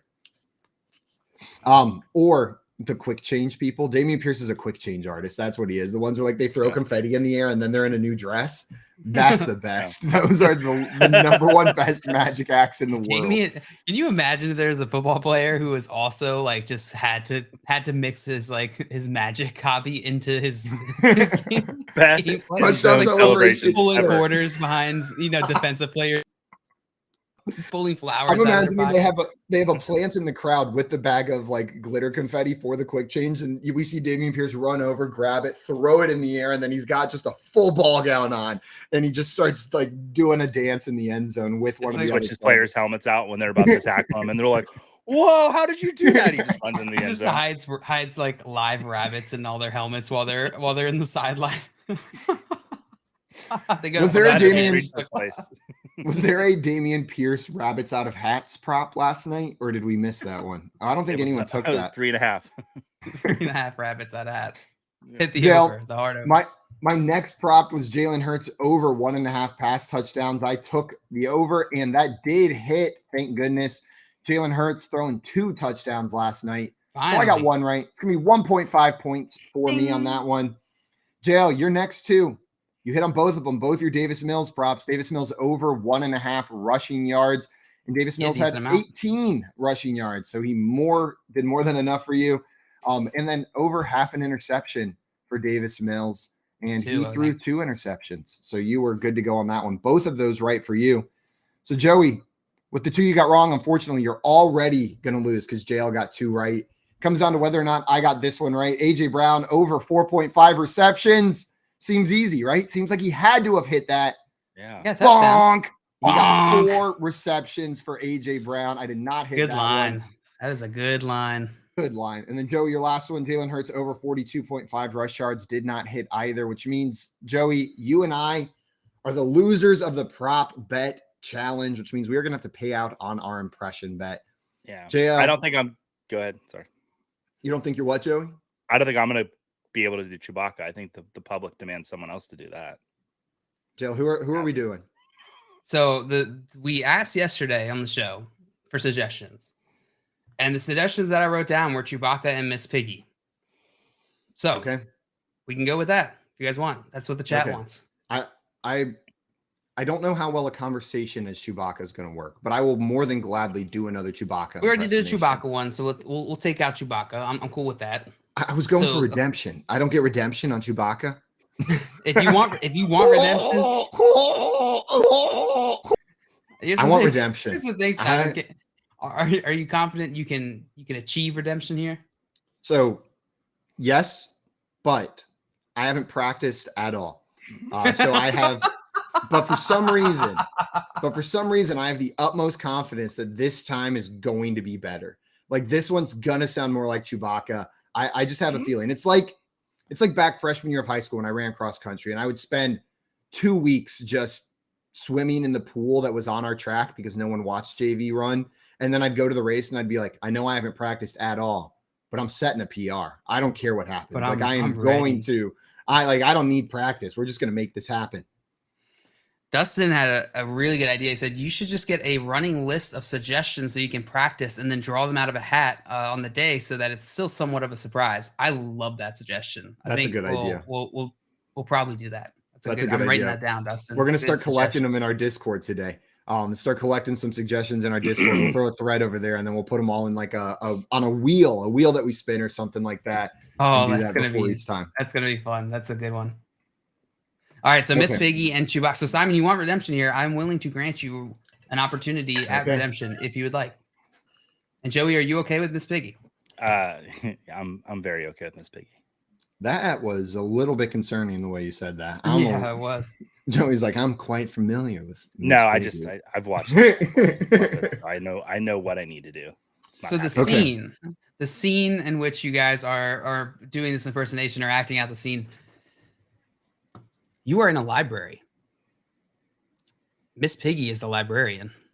Chewbacca's trying to find a book, and he's getting very frustrated that he can't find this book, and he needs help. Go. Let me get some water. But you have to be quiet. This is a library. Don't forget. May I help you?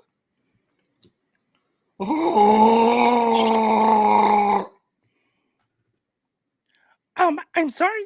We do not have that book in stock. Do you know about the Dewey Decimal System? I'll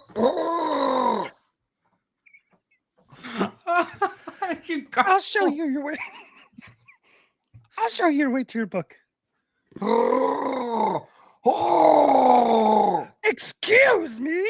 You have over $500 in library fees?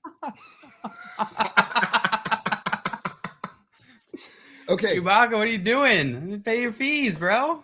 Chewbacca doesn't have any money. He's waiting for Han to come in and bring him some. Tim said, get this man some water. I think the problem was too much water. Actually, there was like a gargle effect going on in the back of my throat as I was trying to get that out. It sounded like you was be honest with me. Washing. Be honest with me. Was it more recognizable as Chewbacca?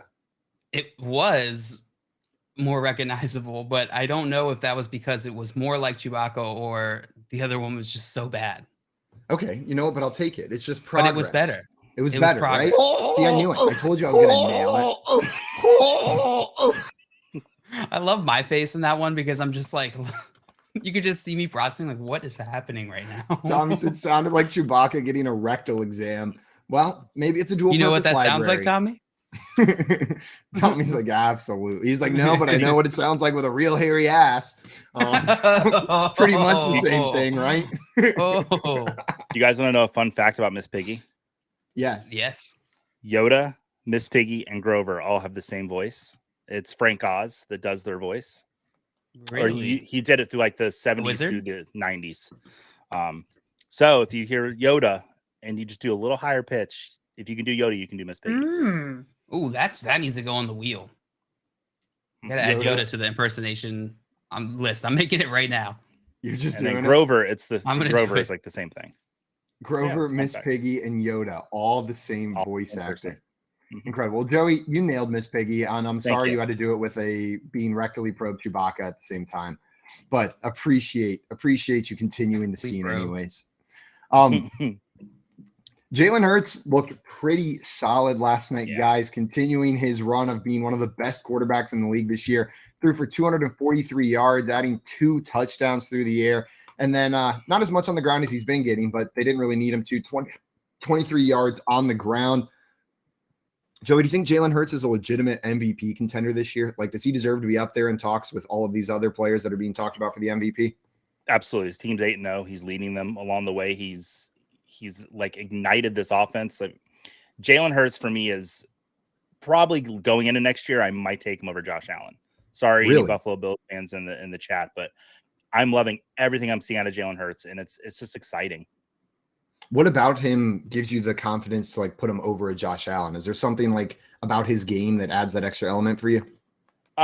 It's honestly the dependability. I mean, even last night, I mean, you see Josh Allen, the games get out of hand with the Bills, and yeah, they're putting up a lot of points. I just don't. It seems like Hurts got some more rushing upside as well. I think he's currently ahead Josh Allen. Yeah, right. Like 100%. But yeah, they're 1 and then 2, so they're both fantastic options. I'm with you. It's the rushing upside really is what does it for me with Jalen Hurts. Man, Josh Allen's good too. Jalen Hurts just looks fantastic. I love. A lot of people have this mentality that NFL players are like have a static level of talent and then it just stays there, right? They're good or they're bad, they suck or they're awesome. And what you see a lot of times with these NFL players, they're developing, right? They're people, they're learning. Josh Allen, great example of that. Jalen Hurts, another fantastic example of that. I love to see that in players. They're like developing. They're able to fill those blind spots in their game. It's really impressive. This is the type of game last night that we were going in yesterday. We're saying this might be like kind of a down game for Jalen Hurts. And he turns in. No, it wasn't down. It wasn't disappointing. 2 touchdowns, 243 yards, no interceptions, very efficient. And then, hey, let's give you an extra 2.3 points on your fantasy line. And that's hard to walk away from. It is. And it wasn't even home field advantage giving them those extra 2.3 points in fantasy. It was just real fantasy points. Just Joey, I don't know if you were listening earlier in the show, but Leanne is in a league. Simon's girlfriend is in a league, work league, and you get home field advantage. You get 3 points if you are the home team in the fantasy matchup. What are your thoughts on this? Dumbass league that you were telling about the other settings? Yes, like earlier in the year. Yes, like dissolve league. this league. Like I don't know what the hell's going on with it. Like I'm angry now that I've heard about this. So 3 points for home field advantage. It's absurd. And the worst part is it's the roster restrictions. It's you can only have 4 running backs. You have to have 2 defenses, 2 kickers. So like you have to have 4 wide receivers. Like it's just everyone has to have the same exact roster construction. It's an awful league. You know what? Here's what I want to do next year, Simon. I want you to get the settings from that league, and I want us to actually play in like a side league like that. That is a good idea. We should let's make it best ball so we don't have to manage annoying it. Format. But I wanted to see how annoying the scoring is. It is absurd. Like it is absolutely a 2-point conversion is worth the same amount as a touchdown. So a 2-point conversion is worth 6. A rushing yard is worth 0.5 points. 0.5 points. 12 rushing yards is worth a touchdown. I feel like most people don't go and explore these like kind of there's people who get like super into these like crazy niche game formats, but I think it would be fun if we just go and explore like some of the more innocuous just like settings. We get like Scott Fish in there because I'm sure he's played every single one. Oh, he's played every setting. Home field advantage. We'll throw in some like 3 tight end league. See what happens. I'm down for it. I am down for it. We already talked about Dameon Pierce on the right side of the ball. I said the right side of the ball, like on the box score. I'm looking at the Houston Texans. They're on the right.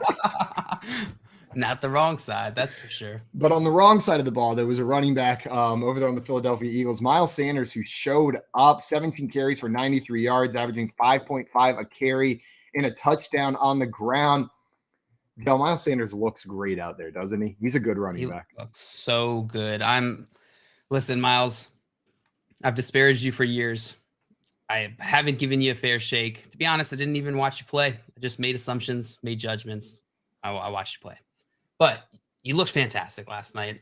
And I'm sorry for all the bad, mean things I said about you and the way you look. Jalen, I'm sure he accepts your apology. Miles Sanders, I apologize for nothing because I've always believed in you. And it's really great to see you out there succeeding. It's really great to see you out there succeeding. And great that the Eagles are finally giving you that work. Even in a game where you guys got up in the second half, they didn't go to Kenneth Gainwell. They gave him a couple carries, right? Boston Scott got 1 carry, but Miles Sanders was running the show, and he just looked fantastic out there. Joey, who's the better runner? Pure runner, Miles Sanders or Dameon Pierce? Say it. Say it. Say it. Say it. Oh, I thought you were going to say Dameon Pierce for sure. No, I mean, believe me, I would rather have Dameon Pierce on my teams, but like if I need someone to get me, 6 yards, I'll pick Miles Sanders, and I don't like saying that. You need a player. I really thought it was good. Like I think it's close between these 2 guys, though. Yeah. If I need someone to give me 31 yards, I'm going with number 31. If you need an NFL player to get you 31 footlongs, who are you going with? Tim Biaka-Batuka. He's retired, but I feel I'm confident in him. That makes sense. Makes sense. I'm going Stephon Diggs. Jail, how are you with how they're using Miles Sanders right now? How are you guys viewing him rest of season for fantasy? We've known he has the talent, but now it looks like he's getting the opportunity. He's the main back here. Is he approaching that RB1 range, top 12, or is he like a high-level RB2 for you guys? He's currently an RB1. PPR, he's the running back 11. I don't think that's factoring in last night's game either. Not that it was like he had a good game last night. 17 carries, fantastic. It wasn't like the most insane fantasy performance. He got 15.3 points in PPR format. he's the main guy there. I think I would put him in the mid running back 2 category rest of the season. Absolutely. Yeah, I think that's about where he belongs. But he's got that RB1 upside, especially in this heavy rushing ops. Yeah, he's an RB1 based on matchup. Like last night, I had him as an RB1 against the Texans because that matchup absolutely says it. But there might be a week where he's going up against, a better run defense, and I'm going to have him around 15 to 18th at running back. But yeah, I mean, but he's that being definitely said, a start right now. Their schedule rest of the season really isn't very bad. Like he's got a pretty good schedule rest of the season. So you may just be an excited Miles Sanders manager if you've got him on your teams. Also, Scott Fishing, you're saying, I'd rather have Pierce. I'm confused why Joey hates Dameon Pierce, but hey, we all have our things. I don't know. I don't know how to get the picture up. Go ahead, Joe. So I thought you loved Dameon Pierce, but then yesterday, I usurped you. I'm gonna send our producer a picture of the T-shirt I bought last night. I bought a Dameon Pierce T-shirt. Yeah, after the game, after he played well, you bandwagon. Joey's gonna kill you, JL. Joey, the look on Joey's face, he is going to fight you so hard. Like I honestly, because I think the Texans jerseys are ugly. Because I would have bought a Pierce jersey by now. I just don't like the look of them. And then I was hoping, okay, hopefully like their Thursday night jersey will be cool. They haven't released it yet, and it was just the red one all over again. So I'm like, I'm not buying a jersey. And then I found a shirt, and I'll send the picture to Keith. And it's very much like a mid '90s like teeny bopper Dameon Pierce T-shirt, and like I can't wait to get it. Oh, I'm excited. I'm I'm glad you finally came around on Dameon Pierce, Joey. It's I hate you. Welcome. It's nice to have you over here. Yeah. Hal in the chat said I traded Sanders post-draft preseason. Got Elijah Mitchell and Tyrion Davis-Price. He said it was my little brother I traded. Man, that sucks. That hurts. That's a rough trade. Oh, that is brutal. But I mean, do you like your little brother? Because I mean, now you're a cool big brother because you gave him, some wins. So that's Hal nice. said I'm 2-6. I'm 2-6. He probably doesn't like him enough to make his team 2-6 because of that right there. Probably not. And he said, and playing his little brother this week. So just double rough over there. On the Eagle side of the ball, the player with the most targets, we know AJ Brown didn't hit his 4.5 reception line, but Dallas Goedert had 9 targets for 8 receiving yards, or for 8 receptions, 100 receiving yards, and a touchdown. Yeah, Dallas Goedert's firmly out of that glob, right? He's an every single week start for fantasy football. He is what we were hoping TJ Hawkinson would be.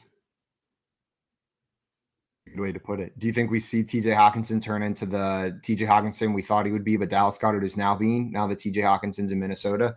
That was pretty clear, right? That was pretty clear. I knew exactly what you meant. And I think that he could. I don't know if it's gonna happen immediately, but I think that we will see that. I am hopeful for TJ Hawkinson on this new offense. Yeah.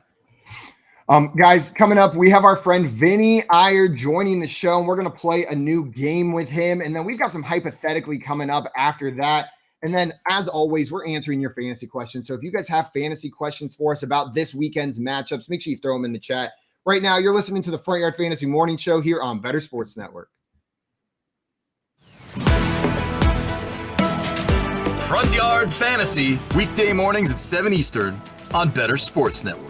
There was a tweet about the refs that had me kind of cracking up the other day because somebody was like, we have the technology to track the ball down to a centimeter and figure out, what speed these guys are running on the field. Yet somehow we still mark the ball by That's my favorite. A 60-year-old dude eyeballing it, and then we run over with literal chains and measure it. It's like, you think we can probably get that figured out. The least precise way to measure something, and then immediately following that up with a super precise way of measuring something. Yeah, it's like we have satellite. Like if you're a millimeter short of that chain that they bring out there, that they ran out it as best they could in a straight line. But if you first they just go here, and then they grab the chains and they run in the straightest line possible. But then if you are 1 millimeter short with that football, doesn't count. Sorry. Couldn't have been human error. You're just short. That's exactly. And, they bring up the index card or whatever. Meanwhile, they have satellites in space tracking how fast Brandon Ayuk ran on an end around.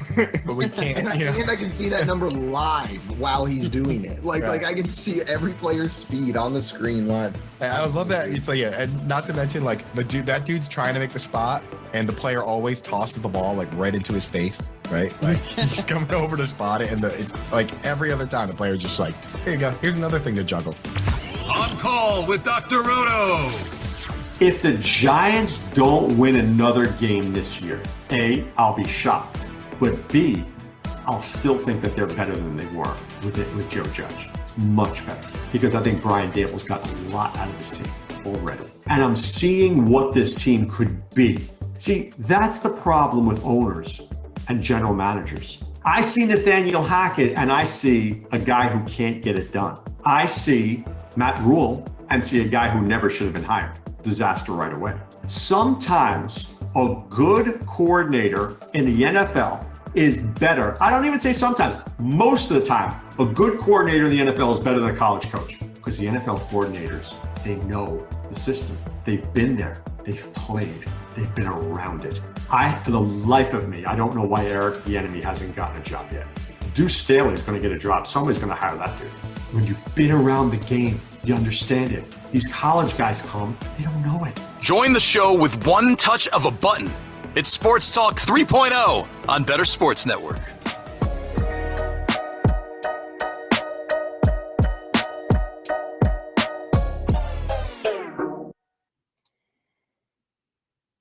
To the Front Yard Fantasy Morning Show here on Better Sports Network. We are going to be joined shortly by our friend Vinnie Iyer from Sporting News to play a new game that we are calling quotes. We are calling quotes. Jail, do we have another name for this quotes game? No, it's called quotes. You know how we have the game made up quotes? This one's real ones? This one is essentially the same premise, but instead of making up or misattributing the quote, you got to guess who said it and what the context was. Quotes. Non-fiction quotes. So we got made up quotes segment. We got a quote segment. And we have Keith in here coming in with a potential name for it, Jail. Quotey McQuote Face. I like that one. I kind of like that. We should change throwback, it. And then throwback to the boat that was named Bodie McBoat Face. Do you guys remember that? Boat Face, yeah. It was like some government had like a new like military ship or exploration. Like it was like an official vessel for some like agency. It was very important, and they put it up to a public vote what to name it, and Bodie McBoatface won in a landslide vote. It's a good name. It wasn't even close. So Cody McQuoteface, I'm fine with it. I like it. Yeah, so that should be also, fun. I see Fantasy Dog in the chat. What's up, Fantasy Dog? Welcome in. Glad to have you here. Woof, woof. And guys, we had a question come in the chat as well. Okay. This one came from Brendan. Brendan said, someone dropped Darren Waller. I have a decently high waiver priority. Should I try to get him? My current tight ends are Higbee and Hawkinson. I can trade away one of them. What should I do? So, Joey, if you're sitting with this team, you've got Hawkinson and you've got Higbee. Darren Waller's on the waiver wire. Are you trying to add Darren Waller? This is why I hate waiver priority. I'm in a few leagues that have waiver priority still. Please switch to Fab, everyone, because that waiver priority really is important. Because of who you have, I'm probably not going to use it on it, and I hate that I can't, because I would want Darren Waller over probably Hawkinson rest of the season, because I think Waller will come back. So I'm probably not going to, and I hate to say that. I'm with you. Like I think because of burning the waiver priority, you can't make this move, guys. Like a 6, go ahead and burn it. But if it's like a 2 or a 1, you got to hold on to that. You got to hold on, guys. Joining us right now is Sporting News, Vinnie Iyer. He's an NFL and fantasy football writer over there at the Sporting News and a host at the Locked On Sports Network. Vinnie, thank you so much for joining us again, my man. Yeah, you're welcome, guys. A little bit later, but we're here. It's all good. We are happy to get started. Glad to have you. What'd you think of that game last night?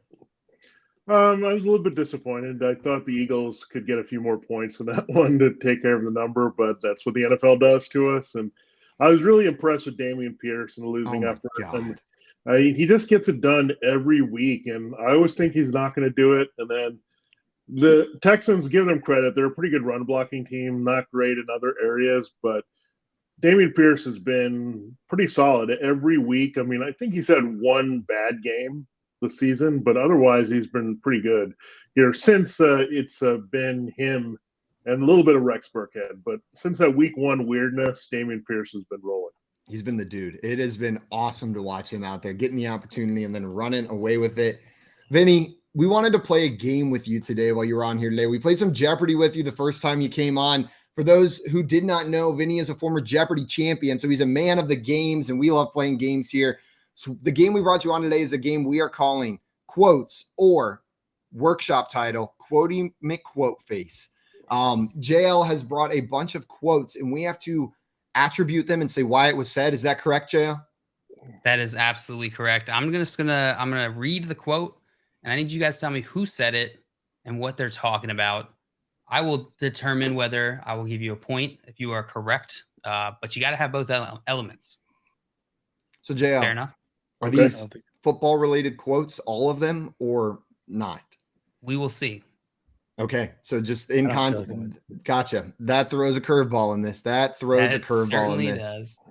Also, Fantasy Dog in here going, hell no, you mean Jeopardy for real? Yes, hell yes, we mean Jeopardy for real. Real Jeopardy. Oh, that got me, Fantasy Dog. Yeah, Vinny's a real-life Jeopardy champion. That was a great reading of that statement too, Simon. You paused when there was delivery. spaces in the punctuation. It was really good. Thank you. I've been practicing. Joe, you ready to get into this? Let's do it. Yes. Yeah. Let's get into it. Vinny, we're gonna have you go first, followed by Joey, followed by Simon. Come on. Followed by Simon. Okay. You know what? The scoring on this is each quote you're gonna have 2 points available to you. Okay. 1 point I will award if you get the person who said it correctly, and the second point I will award if you reasonably nail the context. All right. So, Vinny, we're going to start with you. Here's the quote. I don't even know. I couldn't even tell you. I don't get the ball. I don't know. Who said this, and what's the context?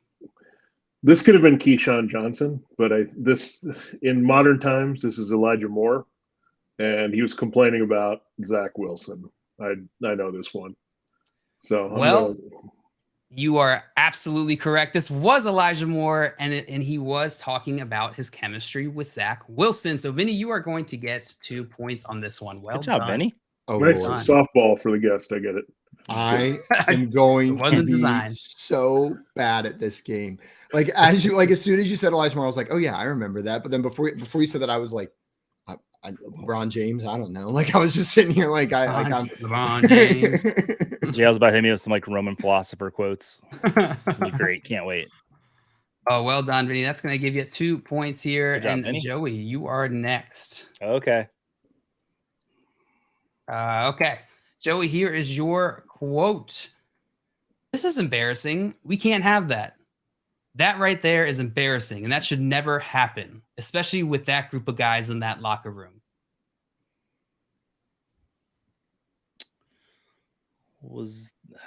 I don't know why the first name came on. I was Dan Campbell talking about the Lions. Final answer? Yeah. Bonk. I'm sorry. That was actually, Simon, do you know it? Jim Harbaugh. Nope. Vinny, you know it? The only thing I can guess if it's from this last week is Josh McDaniels, but it's a good guess. It was a good guess. That was actually QB Derek Carr after the Raiders were shut out for the first time since 2014. Yeah, it was pretty bad. Yeah. You were on the right path, but now that you say that, it makes sense. This is embarrassing. We can't have that. That right there is embarrassing, and that should never happen, especially with that group of guys. Was he talking about himself? I mean, really, that's what happened. Vinny, whoa. So, Vinny, let's expand on this before we get into our next quotes here. How are you feeling about this Raiders offense? I know Tommy in the chat is just desperate for us to talk about them. Are you hopeful that they'll be able to turn it around this season? I don't know what they're doing. It's just been pretty bad. I mean, that matchup was made up for Devontae Adams, and I don't know. I know he was sick last week, but 1 catch for 3 yards. I mean, seems like bad overall play here. And Derek Carr was really bad. I was watching some of it, and I couldn't believe how bad he was. And the fun fact of the week is Jarrett Stidham had more fantasy points coming off the bench than Derek Carr in that game. That's not good. That is not good. Simon, how are you feeling about this Raiders offense and Derek Carr? I mean, I'm confused. It seems like it should work. Like it seems like, okay, Derek Carr has looked good. Give him a great wide receiver, put it in this offense with a phenomenal running back. Seems like things should work. Like you've got Hunter Renfrow, you've got Devontae Adams, you've got Darren Waller, you've got Josh Jacobs. You drafted Zamir White and Derek Carr has looked great in the past. You throw Devontae Adams into the mix, and now they get shut out. Bad football team. I'm confused, and I'm accepting the reality 8 weeks into this season that they may just not get it together. This may just be a consistently bad offense for the rest of the year, regardless of all the pieces that we want to be successful on this offense. It's Josh Jacobs seems like maybe like, obviously you're going to keep throwing Devontae Adams in, but Josh Jacobs and Devontae Adams are the players you trust. And even them, you can get stinkers from them when this offense just doesn't work. Josh Jacobs 2 weeks ago, dropping 7 points for you in a PPR league. Devontae Adams, like Vinnie said, 1 reception, 3 yards. Like, this offense is volatile and can put up stinkers regardless of the player any given week. Not the consistency you want from an offense. I'm with you. Ernie came in here guessing that was Lincoln. One of the earlier quotes. Good guess. Abraham. The vehicle Lincoln. or the president? Oh, the president. Gotcha. Yeah. And Bronson asks, Alan Lazard or Jacoby Myers rest of season? Vinny, are you like Alan Lazard or Jacoby Myers rest of season? Well, I do like Alan Lazard a lot this week. If he can return, it looks like he will from the shoulder injury. That matchup is just really good against Detroit. I don't know. Jacoby Myers doesn't excite me. Like, you play him, and he could get that touchdown. He's got a lot more scoring than he did last year, which is great. And he's the only guy. But I think this Packers team is going to get better down the stretch, and the volume of passing is going to get higher. So I'm going to go with Lazard. And keep in mind, Lazard has scored in every game except one when he's been out there healthy. So that was the game he got hurt and with the shoulder. So he's a guy that's always going to be looked into the red zone, and Myers is kind of the anti that. Those are kind of random touchdowns for him. Absolutely. Yeah. I mean, that's who Lazard has been, right? He's been this big-bodied touchdown guy, and he's now there's fewer competition in the red zone now, so we're going to see those numbers go up. I'm with you, Vinny. It's Lazard for me rest of the season. Before the trade deadline, this would have been a tougher question for me because, I thought Green Bay would bring someone in, but now they haven't. Still seems like Lazard's the wide receiver 1 there for sure. Yeah, he's still the guy. Eric in here asks, PPR week 9 rest of season. Rank the following running backs: AJ Dillon, Eno Benjamin, Antonio Gibson, or Deonta Foreman. So rank those running backs rest of season from week 9 rest of season. What do you think, Joey? I think I'm going to say reverse order. Can you read it in reverse order for me? Deonta Foreman, Antonio Gibson, Eno Benjamin, AJ Dillon. Yeah, I'll say reverse order. Reverse order. Simon, you agree with them? Swap AJ and Eno, and then it's reverse order for me. So I'm going Deonta Foreman, Antonio Gibson, AJ Dillon, Eno Benjamin as the last one. I think he's earned a role, but I just want to see how much of a role he's earned if James Conner comes back. Okay. And the chat got Elijah Moore earlier that on Vinny's quote easily. Scott Fish, Tim, Dustin, they all got it. Nobody saw through that. All right, guys, let's get into our next quote here. Simon, this one is for you. Joey, I'm sorry you did not get either. I didn't get that. The last one. All right, Simon, here's your quote. It hurts. I love this team, and I know they've got my back. I know this is not going to define me as a kicker, and everybody misses kicks. Unfortunately, mine was today, and my time was today. I'm going to bounce back and be ready to kick. Well, this was the poor soul, Eddie Pinheiro of the Carolina Panthers after DJ Moore got the 15-yard penalty for taking his helmet off. He missed the extra point and misses the field goal in overtime to beat the Falcons. That is correct, Simon. Well done. You nailed it. Both the context and the kick and the player, Eddie Pinheiro, kicker for the Carolina Panthers. Yes, he said it hurts. I love this team, and I know they got my back. Tough day for Eddie Pinheiro. You guys think? You think he's got you think he'll come back from this? I don't know. Sometimes we see it with kickers, right? You get in your head. It's such a mental position, but I'll believe in him. I believe in him. It sounds like they're providing some positivity for him around that event. It's not his fault. Like that game could have been put away earlier, right? Maybe DJ Moore doesn't take his helmet off. It's not a 40+ yard extra point kick that they're trying. So he'll bounce back, I hope. I think so too. Well done, Simon. That is going to give you 2 points here. Tommy said Rodrigo ? I just love how that's all you have to say in most situations. Rodrigo? ? That's what he says every time he meets someone. He just assumes their name is Rodrigo. Like Rodrigo? Like no, Clark. My name's Simon, Tommy. We met like 12 times. Are you all right? We talk every day. Well done. All right, so the score currently after round 1, Vinnie and Simon are tied with 2 points. Joey, no points. Big old goose egg. Let's get into our next round. Vinnie, we're back to you. Here's your quote. It's rough right now. It's obvious. We lack a lot of stuff. We lack a lot of experience. We lack a lot of discipline and accountability. We lack a lot. That could be a lot of people in the NFL right now. I'm going to go with the previous answer. It sounds like a very hard Knoxy thing to say, so I'm going with Dan Campbell. Dan talk about obviously the Lions sucking. The Lions sucking. Well, that is wrong. Bonk. I'm sorry, Vinnie. Good reasoning. And I think your context would have applied here if you had nailed the player. But this was Steelers running back Najee Harris. Najee Harris talking about why the Steelers suck. He wasn't talking about himself again. That wasn't. He was not talking about himself again. It's rough right now. We lack a lot of stuff. He said lack a lot. That's like 5 times in this 2 sentences. I don't know if he was using the personal we, like we lack a lot of stuff. Like it's the royal. I lack a lot of stuff, like rushing yards, production. Are you from like a dynasty perspective, and maybe let's say like long-term perspective? Do you think not will bounce back in terms of his value in fantasy? Yeah, I think he kind of downplayed that foot injury, and we should have looked into it more with the steel plate or whatever that was in his foot. That should have been a red flag to all of us. And I think he maybe saw Jalen Warren. Oh, this kid is pretty good. I better stay on the field. I don't want to lose my job. So I think that happened. The offensive line has been pretty bad.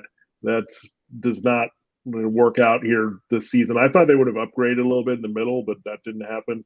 So I think if they upgrade their offensive line a little bit and Kenny Pickett gets more comfortable, I think Najee can have a bounce back year next year. So he's too talented not to do that, but I think he's just out of his element right now, maybe forcing runs that aren't there.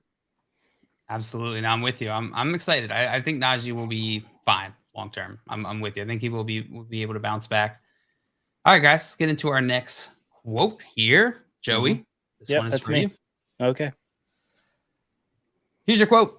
I had 30 seconds where I was ready to jump out of the roof from happiness. Then about 4 minutes where I thought I was going to cry somewhere. That's all I get. Can I get the position like Simon got? Let's see. One more. Can you read the quote one more time? Yeah. Hey, I can read the quote one more time. I had 30 seconds where I was ready to jump out of the roof from happiness. Then about 4 minutes where I thought I was going to cry somewhere. Dustin said Joey's wife. Joey's wife. Honestly, like my wife did get a phone call from a Baltimore phone number last weekend, so I'm actually going to go with my wife if I can on this. You absolutely can. Yeah, and I don't think I need to get into the context. Like I got into the context on that yesterday. So okay, final answer is your wife. No context given. Can I actually give a real answer? Yes, I was hoping. I'm going to say Marcus Mariota. Okay. Speaking about what? With the game last week. In last week's game, the week 8 game. Yeah. Well, Joey, that is wrong. Bonk. It was my wife. It was your wife. It was this Falcons wide receiver, Damiere Byrd, on the frantic final minutes of regulation that followed his go-ahead touchdown catch against Carolina. I had the right team.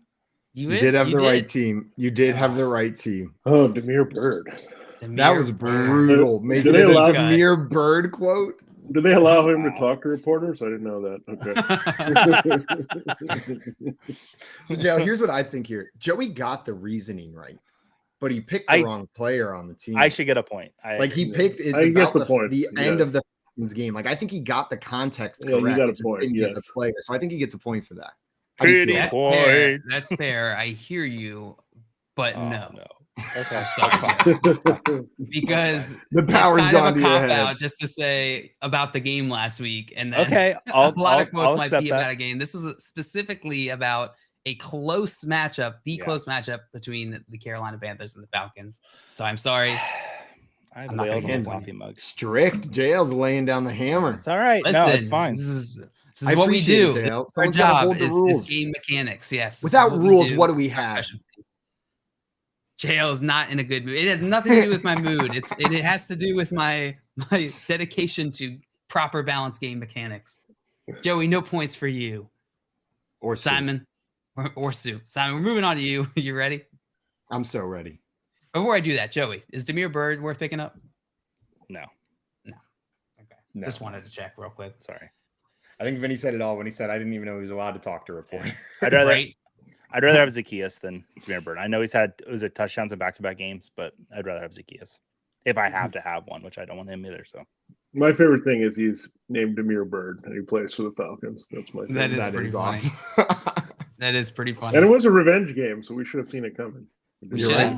Man, that's the best narrative in fantasy football is the so revenge game narrative. It's so much fun. It doesn't always work, but it is fun. Sometimes you get Melvin Gordon on the bench while his opposing team puts him up on the screen with clown emojis. And then sometimes you get Demir Bird catching a touchdown. I was tracking those this season too, so I missed that one. So I need to up my game. Step your game up. Yeah. Step your game up. All right, Simon. We're on to your next quote. Here it is. So I thought that was good to see him step up this week. And you know what he did not? He did not just step up in his words, but did in his actions. And I think that is what a real leader does. Let me reread that because I kind of got tripped up on the lack of punctuation here. So I thought that was good to see him step up. But he did not, but in his actions. And I think that is what a real leader does. I have a guess at this if Simon gets it wrong. I have no idea. Can you read it for me one more time? So I thought that was good to see him step up this week. And you know what? He did not just step up in his words, but did in his actions. And I think that is what a real leader does. A real leader. Okay, so someone who stepped up and maybe had to step up unexpectedly is what I'm thinking about here. This is a player who was maybe thrust into a starting position that they weren't expecting him to be thrust into. Maybe I'm overthinking this. Vinny's face is making me nervous. You guys are getting in my head. Here's what I'm going to go with. This was, of course, you know what? I'm going to take a different route. This was Matt Eberflus talking about his quarterback stepping up over the past couple weeks. That's what I'm going with, JL. Final answer? Final answer. That is wrong. Damn it. That was Dennis Allen on Alvin Kamara's Week 8 performance. Sorry, Simon. No points.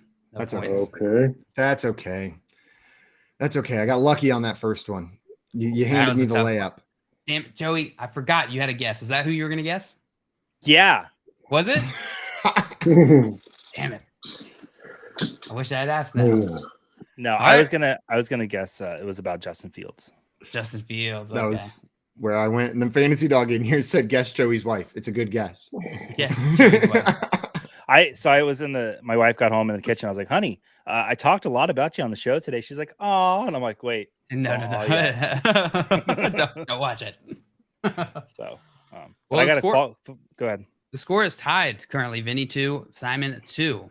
Should we just speed round one more to see a winner? Speed round one more. Sure. All right. Out of here. All right, Vinny, here is your final quote.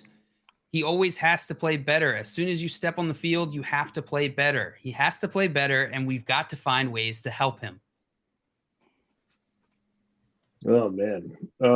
That's kind of throwing people under the bus, but not at the same time. Someone who played poorly. Oh, man. I'm going to say Frank Reich on Sam Ellinger. Frank Reich, geez. Frank Reich on Sam Ellinger is wrong. Bonk. This was Jets coach Robert Saleh on Zach Wilson. The chat was all over pretty close. Pretty close on the. I got two Jets questions. Come on. I was game theorying. It can't be the Jets again. You'd think. Yeah. All right, Joey. We're moving on to you. You ready? Yep. We are not panicking. We know what went wrong in each game. We have to go back and watch the film. Make our corrections in this one like we always have and come back out firing next week. Is it a cop-out if I say someone I said before? No. He's so quotable. Like Dan Campbell's got to be in one of these quotes today. So I'll go Dan Campbell again. What's the reasoning? What's the context? With the play of the Lions. Last week? Mm-hmm. Or just, Whole okay, just season. the Whole Lions season. sucking? Yeah. This was wrong. Bonk. This was Joe Burrow on losing to the Browns, Joey. Sorry. I blocked that out of my memory. All right, Simon. Last shot to win is yours, or else it's going to end in a tie. Okay, here we go. Oh, yeah, man. And also, I'm just trying to promote my brand a little bit. Shout out to Soul Runner for Life. Appreciate it. I don't know. Soul Runner? I'm just trying. Yeah, I know. I'm just trying to promote my brand a little bit. Soul Runner for Life. I'm imagining a wide receiver. It sounds like a wide receiver who would say terrible. Soul Runner. So I'm going to go with this is wide receiver Stephon Diggs promoting his new partnership with Soul Runners. Stephon Diggs is Incorrect. wrong. This was Dang it. Tyreek Hill talking about his sunglasses. No points for you this time, Simon. I'm very Dang sorry. it. So this is our first game of Quotey McQuoteface or quotes. The chat is determining right now.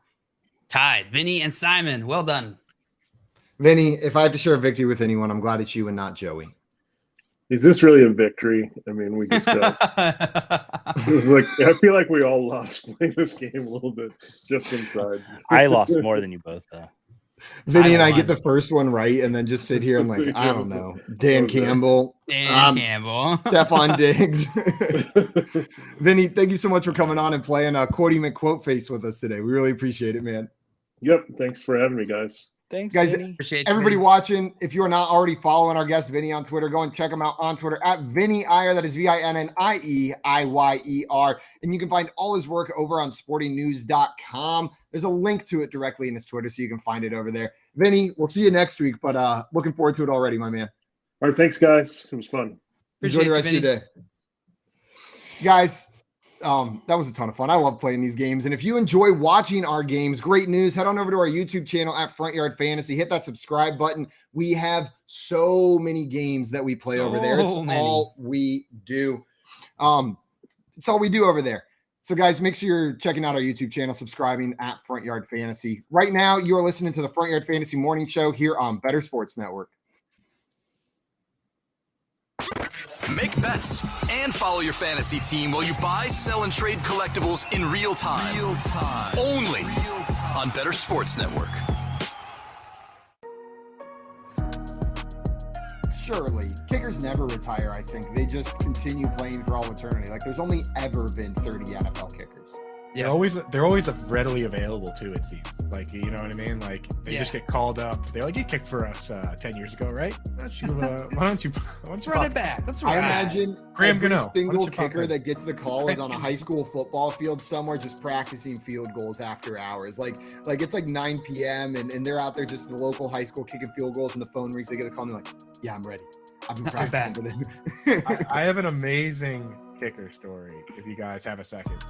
I got a couple. The number one all-time field goal kicker is Adam Vinatieri. The next two guys are Morton and Gary Anderson, right? Gary Anderson was a dude from like South Africa that just played rugby and soccer. He just could absolutely boot the ball, right? They bring him over and he does like a tryout and he's just absolutely crushing the ball. And all these colleges are like, dude, we want you to come kick field goals for us. And he goes, I don't even want to play football. He goes, I want to play soccer. He goes, I want to play soccer. He goes, so if I can come to your school and play soccer, I'll also, in the fall, I'll kick for the football team. And Syracuse was like, yeah, sure, whatever. Like, you're on the soccer team. Like, come on. And he went to Syracuse to play soccer, but also kick field goals. And then he ended up being a top 3 point scorer in the NFL all the time. That's ridiculous. And his answer to recruiters was, I don't want to play football. I'll do it in my spare time. Yeah. He's like, you got a spot for me in the soccer team. Syracuse is like, yeah, we got a spot for you. We don't even care about our soccer team. We don't even care. We totally have that spot. Right? They had to like cobble together a soccer team. This guy's the captain. Oh my god, it's like Accepted, the movie, but they just like had to throw together a whole fake soccer team. Somehow they still got Justin Long. Right, yeah. Like Adam Sandler's the coach. And dude, imagine they win the national championship. That's a movie, dog. Yeah. Boom! Someone call up Disney. Yeah, we just wrote a movie for you, Disney. This has Disney sports movie written all over. I'm borderline crying right here just thinking about this movie right now. Dude, the story gets even crazier. Like I should have looked it up again, but like it was like a high school coach that went and found him, and then that high school coach ended up being somebody crazy famous that like coached for the Rams. Stay tuned for sports. Talk about your picks, your fantasy teams, and your sports collectibles on Better Sports Network.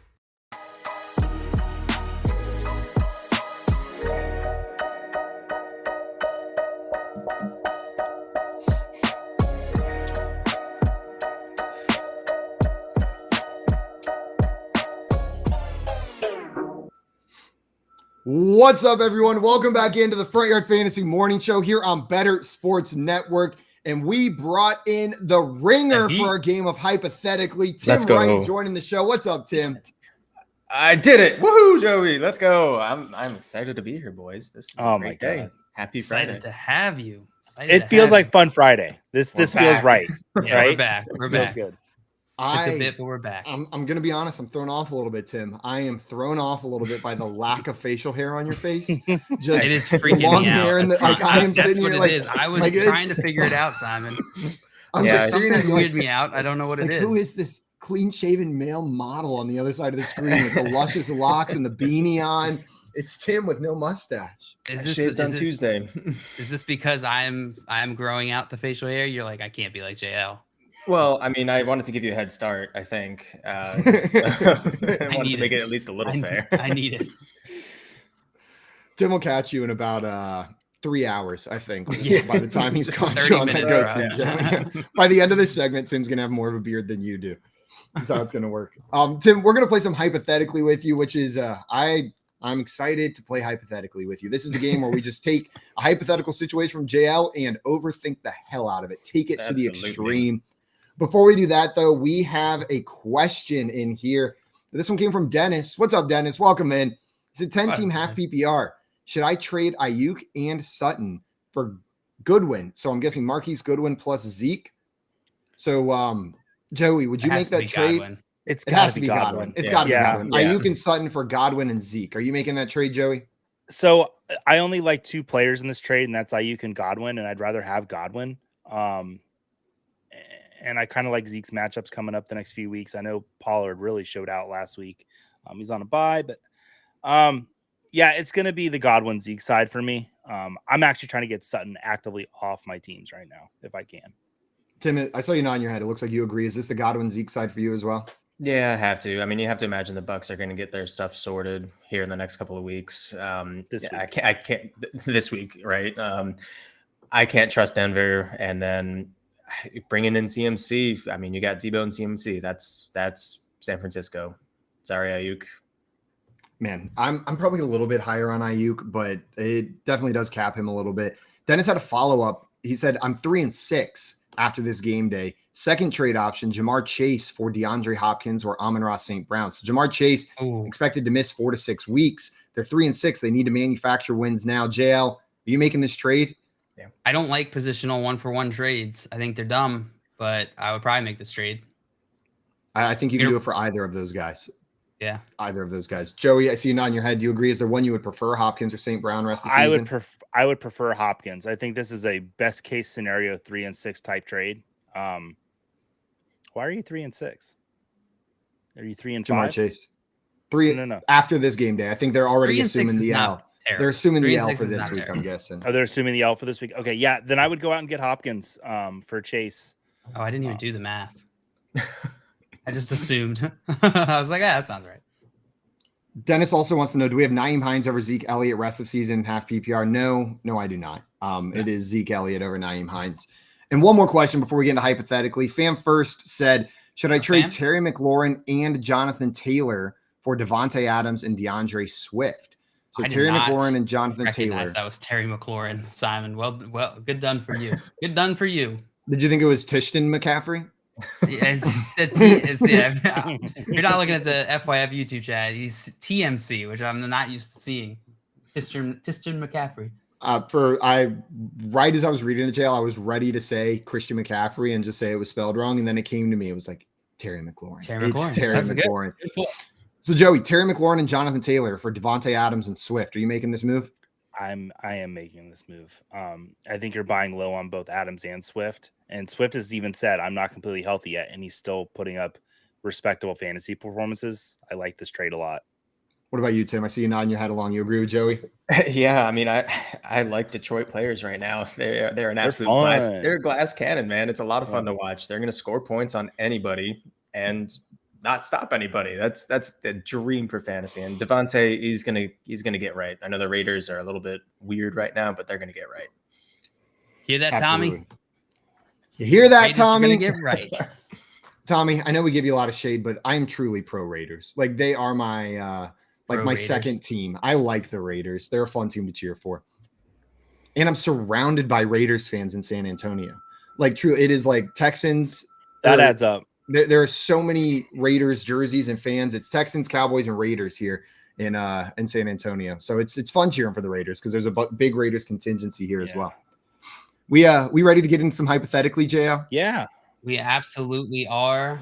All right, let's get into some hypothetically. If this is your first time watching, this is how we play this game. I am going to these contestants. Well, I'm sorry. I'm just going to all the contestants. I'm going to propose a hypothetical question. I realized the way I said it was not how that actually works. I'm going to propose to a prompt, a hypothetical question, a philosophical question to the contestants. They have to think through it and give me an answer. And the only rule is they have to overthink the hell out of it. Nice and easy, right? Nice and simple. Oh, I can do it. Mm-hmm. All right, boys. Here's your first hypothetically prompt. Would you rather every time you fart, your mother gets slapped, or every time you sneeze, you lose a month off your lifespan, or every time you burp, you and all your fantasy players simultaneously tear your ACLs? Oh, what? Yeah. Sorry, Mom. Yeah, right. Would you rather every time you fart, your mother gets slapped every time, or every time you sneeze, you lose a month off your lifespan, or every time you burp, you and all your fantasy players simultaneously tear your ACLs? You know, guys, this was going to be in the slap. This was going to be so hard for me. This was going to be so hard because I was not going to say. Mama Grunewald comes to the chat. My mother. Yeah, I was not going to say it. But the other two options are so bad. And then my mom shows up in the chat and says, slap me. Slap me, brother. Slap me. Oh, my God. That is the best response. Slap me. Oh, my God. Oh, that's incredible. You know what? I'm not one to disobey my mother. So as you guys know, that you have an opportunity here to ask any clarification questions, talk through your thoughts before each of you is going to have to give me an answer. Who's doing the slapping? Is it Mike Tyson or is it, an 8-year-old?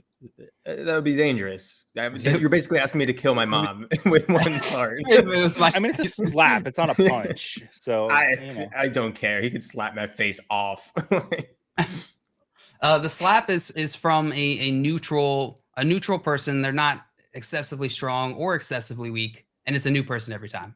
But it is people that you know, but not know well enough that it's weird. So that's like one girl from your class in 6th grade or shows up and slaps your mom.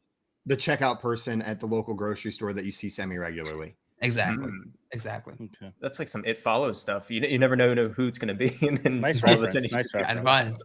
It's kind of just like maybe an excuse to hang out with some people that you haven't connected with in a while. Right. So if something comes out, does it count as a fart? Ooh.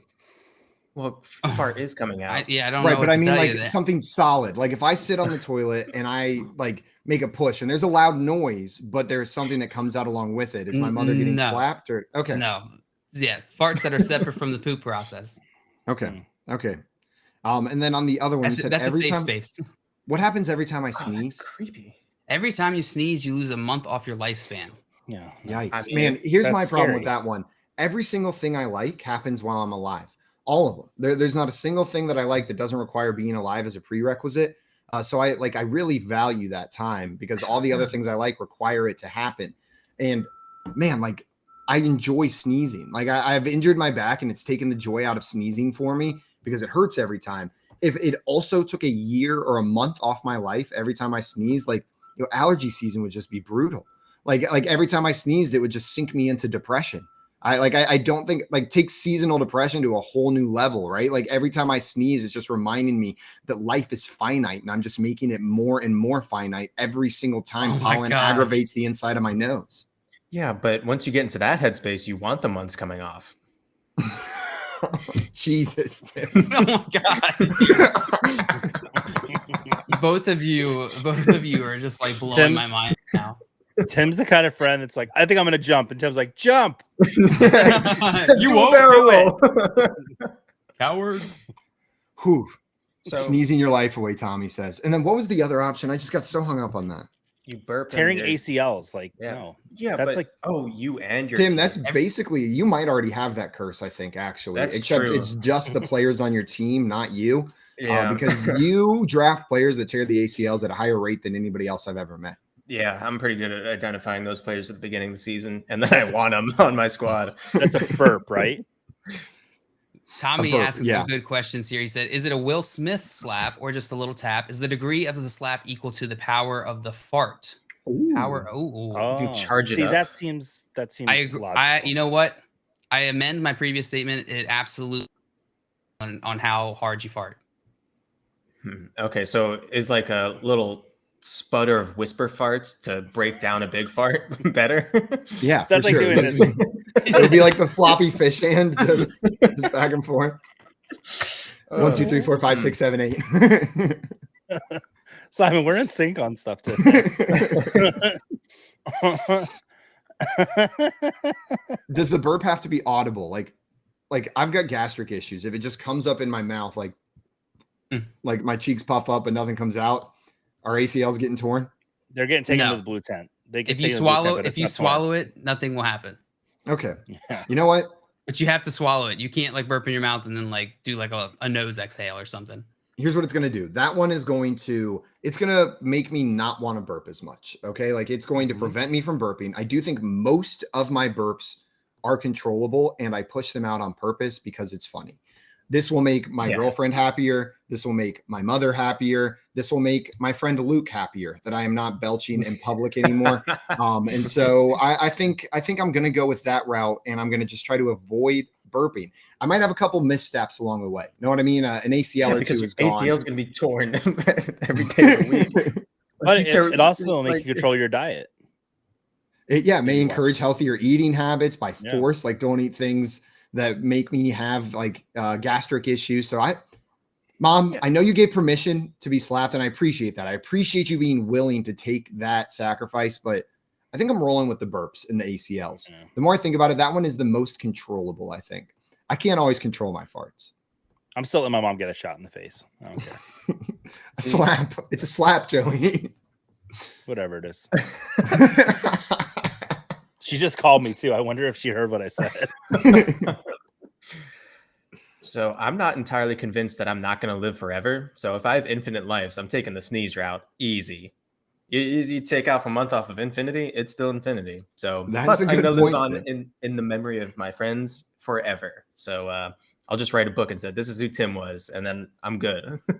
Good luck capturing that in a book. You've got to be the world's best writer to capture. It's going to be a picture book. It's going to be a picture book. You know what? Checks out. Pop out too.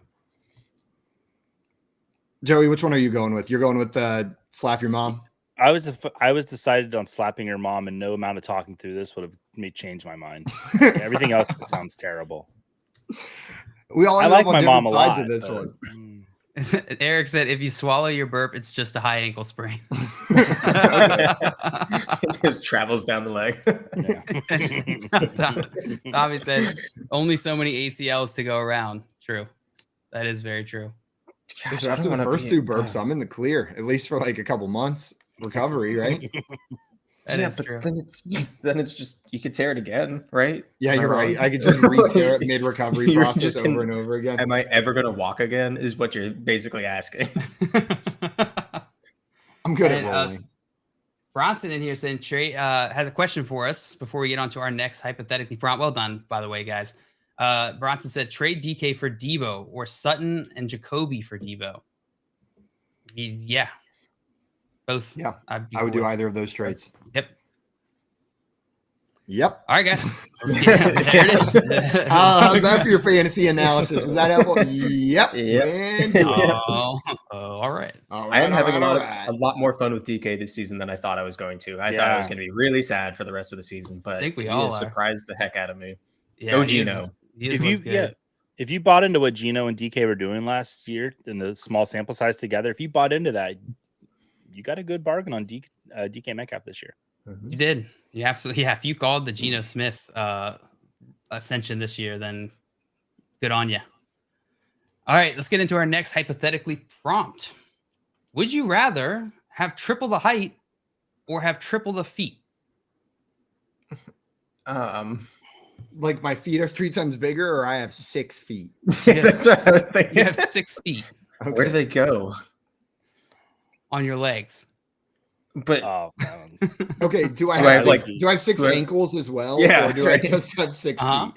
Okay, it branches. It branches 3 on each leg, or is it getting weird? Does it start at your knee? Because if so, then I No. might change my answer from the last question, because then I have extra ACLs. Yeah, a bunch of ACLs. No, your leg looks normal, but right when it goes down, like right above where that little ankle ball thing is on your ankle, it just like in 3 different ways. Each one is a new ankle ball joint. My feet hurt all the time, and I could be a giant. Are you kidding me? What kind of question is this? I would break sprain ankle records. Yeah, you're not going to be finding a boot that fits. I think you already break sprain ankle records. This would just make it an unachievable record. And also Scott Fish having triple the height, also probably a nightmare. It's also already very tall. I would win every sport. That's the thing with the height, you're almost as far away from because basketball is the one you think of most, probably with height. You'd be almost just as far away from the hoop. You'd be almost 20 feet tall. Yeah, but then you just have to drop it in. You don't have to put it up and then down. It's just a straight down shot. But you know what? Dropping things is hard to aim it perfectly. Try dropping something from the top into like a little hoop. No, if you reach down. I don't know. I'd have to see logistics. do my arms stay the same length? Yeah. Is it just my torso that's stretched out? That's what I was going to ask. Is it proportional? It's your imagine the middle of your body, like above the belly button, but below the boobs. Right in there, it just gets extended until you reach. Wait, so I'm not. All right. I mean, okay. I'm gonna be appropriate. But okay, this changes it then. This changes it then because now you're fragile. Like now you can be broken in half. I feel like. Know what I mean? Like football is no longer an option because a hard. Scott Fish said, "What kind of vehicles can I even ride in?"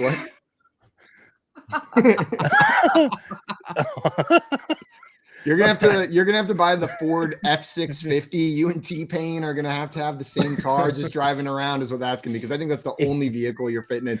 And what you're doing is you're taking out the front seats in this F650, and you're just laying across the back. Like you got to be in the back of the truck so that your legs can be out front. And then you need an extender on the steering wheel because your torso's got to be able to like slide across the entire length of your F650. So is it just the torso that's triple the height, or is the torso getting triple the height of me? No, your torso, everything from your nips up is just the same, just way higher up. So you're like a human wiener dog. Yeah, exactly. Okay. Well, this changed it. I was gonna say this changed it again when Joey puts it that way. Also, Dustin with the right answer about vehicles. Convertibles. It's convertibles. Yeah. And But how do you go through tunnels? You have to pay you have to pay attention to the height thing. Tommy said you're you would be 18 feet tall. Go ahead, Simon. Tommy said you would be like the giraffe in Hangover 3 riding in a convertible. I just want to give everyone an update. I met that giraffe in person and fed him lettuce. He's a real giraffe and he's alive. He didn't actually die in the movie. But after that movie, he did have a very traumatic experience when he escaped his cage during the California wildfires. And they have photos of the giraffe in the middle of Malibu running in front of a hellscape in the background of like smoke and flames and things going up. It is the most bizarre photograph seeing this giraffe, the Hangover 3 giraffe. Like it escaped from its enclosure and was just running around in front of the wildfires, just going crazy in California. But he survived. He's alive. And I fed him. That is kind of and he doesn't like girls. He likes boys. Huh. That's another fact about the giraffe from Hangover 3. That's cool, I guess. Love is love. Like, I don't know. Eric said, why do you know this? Because I met him. I met him in California. He just said. They had one incredible weekend together in Malibu. It was unbelievable. Okay, I feel like we didn't really explore the triple the feet thing here. Like we talked about it. We talked about where you're going to have extra ankles, but what benefits does having triple the feet have? I saw someone mention balance. Yeah, I think it's balance. Tim, is there anything else that this is adding? I mean, basketball, you're either getting all your ankles broken or none of them. So that's something. I don't know. There's really no benefits. It's like both of them are not great. I just thought of the benefit.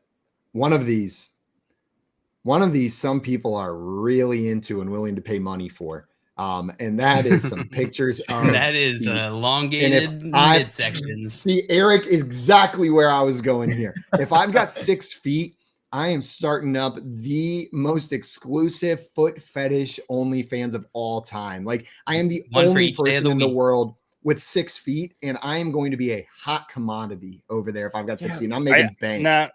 See, I think Sunday.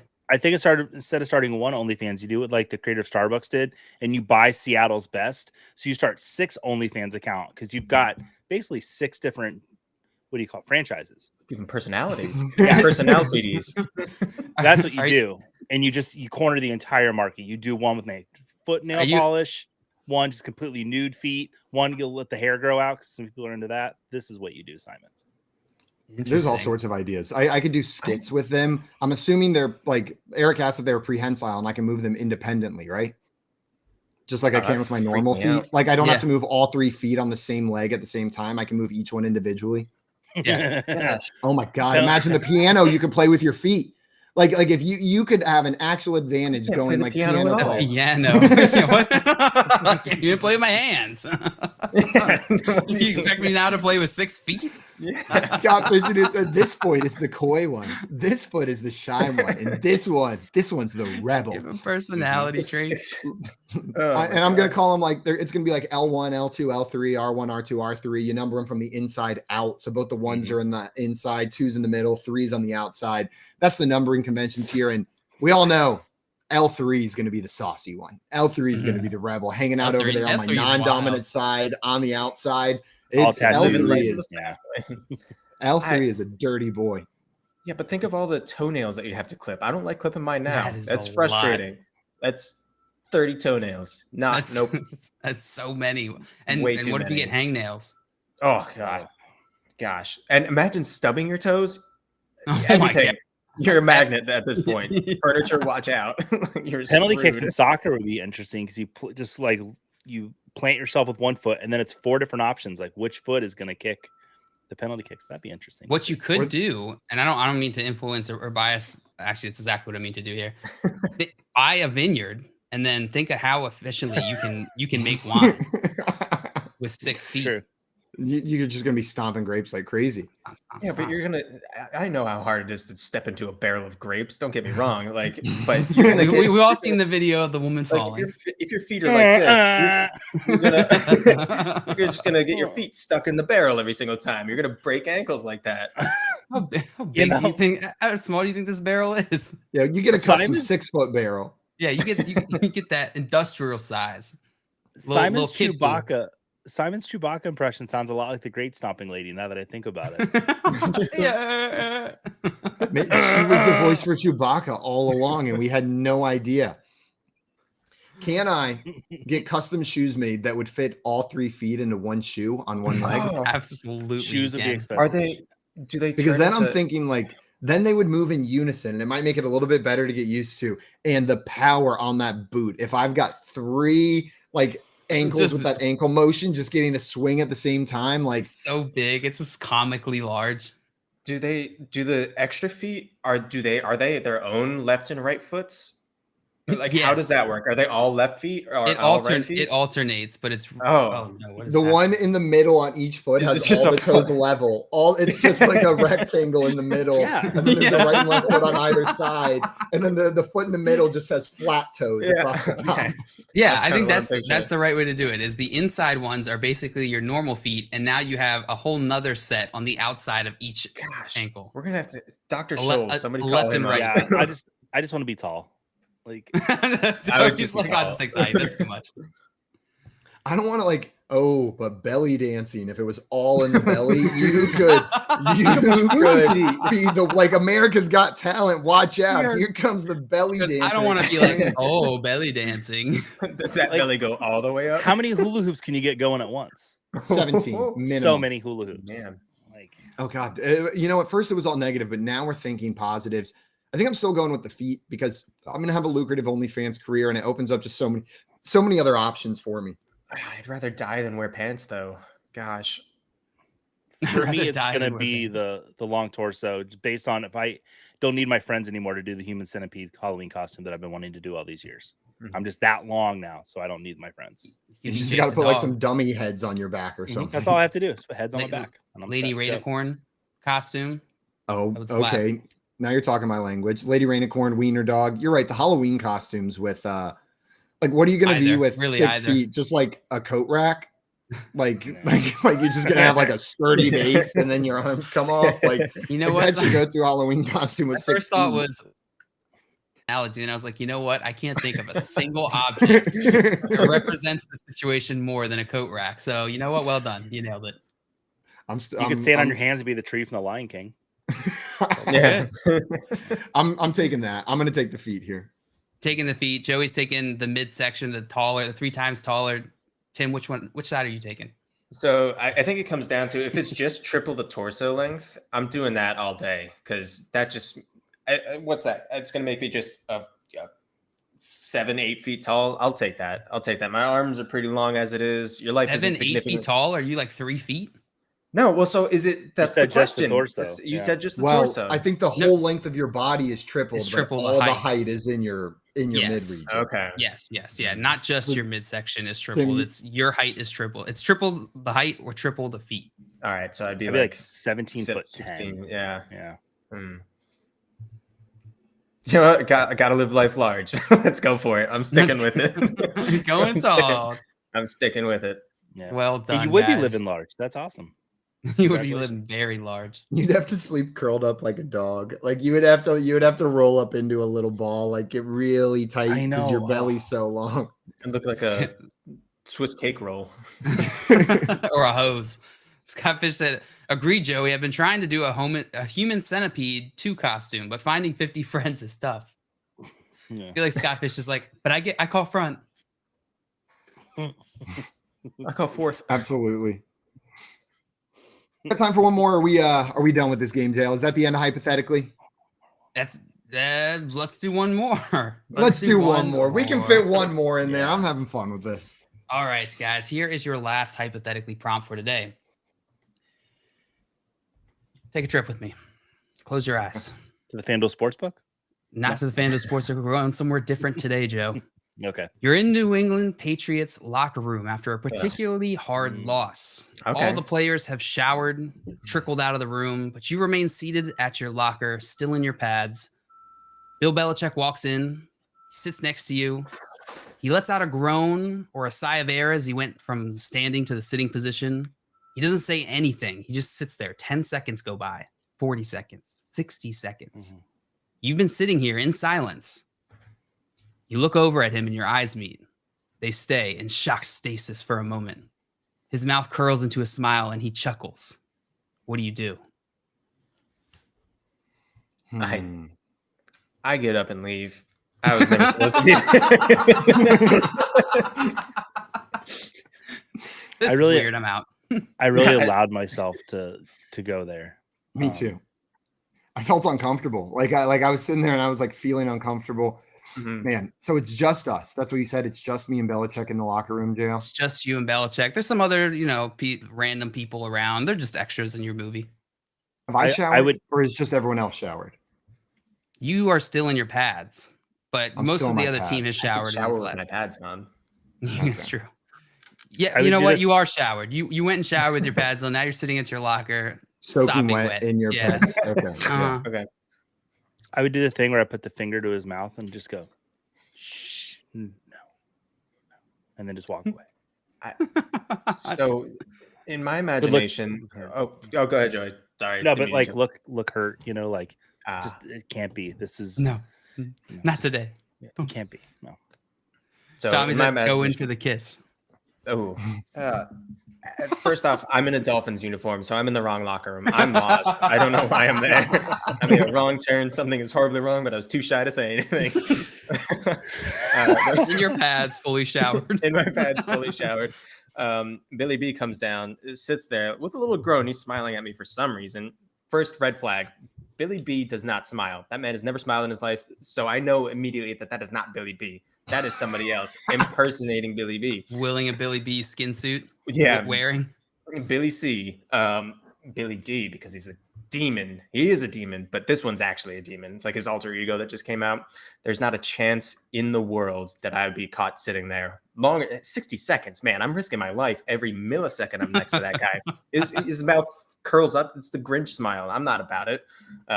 I take my pads off, smack him in the face because they're extra slick. I lubed him up in the shower to make sure I'm good to go. Smack him in the face and then slip as I try and run out. It's pretty embarrassing for me. I break 6 of my ankles because I now have 6 feet. Of course. And then I try and sprint out the door. I think that's how on your broken ankles. On my broken ankles. I start to make it, but then one of my ankles is a little bit longer than the rest, and I'm a little bit nervous about it. I don't tell people. It's embarrassing. But it's embarrassing. But Billy B is at this point shapeshifted into his true form, still with his twisted smile, which is kind of creepy. And he has grabbed that long ankle, and I'm being dragged back into literal hell, which is the Patriots locker room. He's now like an 18-foot, his torso is massive, and he's like, in the corner is Shadow Monster. yeah. And then the Babadook. Yeah. How does he kill you, Tim? How does he get you? He opens up his fiendish playbook, and he pulls out the perfect play. Oh no! And the perfect play is. I don't want to get into detail, but long story short, I wind up as the new permanent mascot of the Patriots, but my mouth is sewn shut and nobody's happy about it. Yes, Tim, I am. If you could type all this stuff for me, I'm writing this down for our Dungeons and Dragons campaign that is fantasy football themed for a boss fight. So keep going as much as you want. Just know you are going to have to fight this creation. You are going to battle whatever details you add here are going to come back to fight you at some point. Simon's like, now what would you do if there was a dragon in this? Oh man. Gosh, Mac Jones is just watching in the corner, just like in fear. He's too afraid to say anything or step in. He's just watching like a kid watching their sibling get just wrecked. Yeah. Yeah, so there's a lot going on in my scenario, but I didn't quite. Tim went the demonic, fiendish approach. I went very much like the rom-com approach when I thought this. Like how I view this was like the end of them, like in a rom-com movie where like there's two people and like everything's gone wrong the entire night. Everything's been terrible. Everything that could possibly have changed. They stepped in the mud puddle. They dropped their phone. They were late to the meeting. They missed their flight. But then at the end of the movie, they're sitting there in the dark and they just look at each other. And that exact face that Bill gave me with the chuckle and the smile is what they always do. They look at each other and it's just this moment of recognition. Like that was hell, but we did it together. Like, but it's still me and you. We're still together. And so Bill looks at me.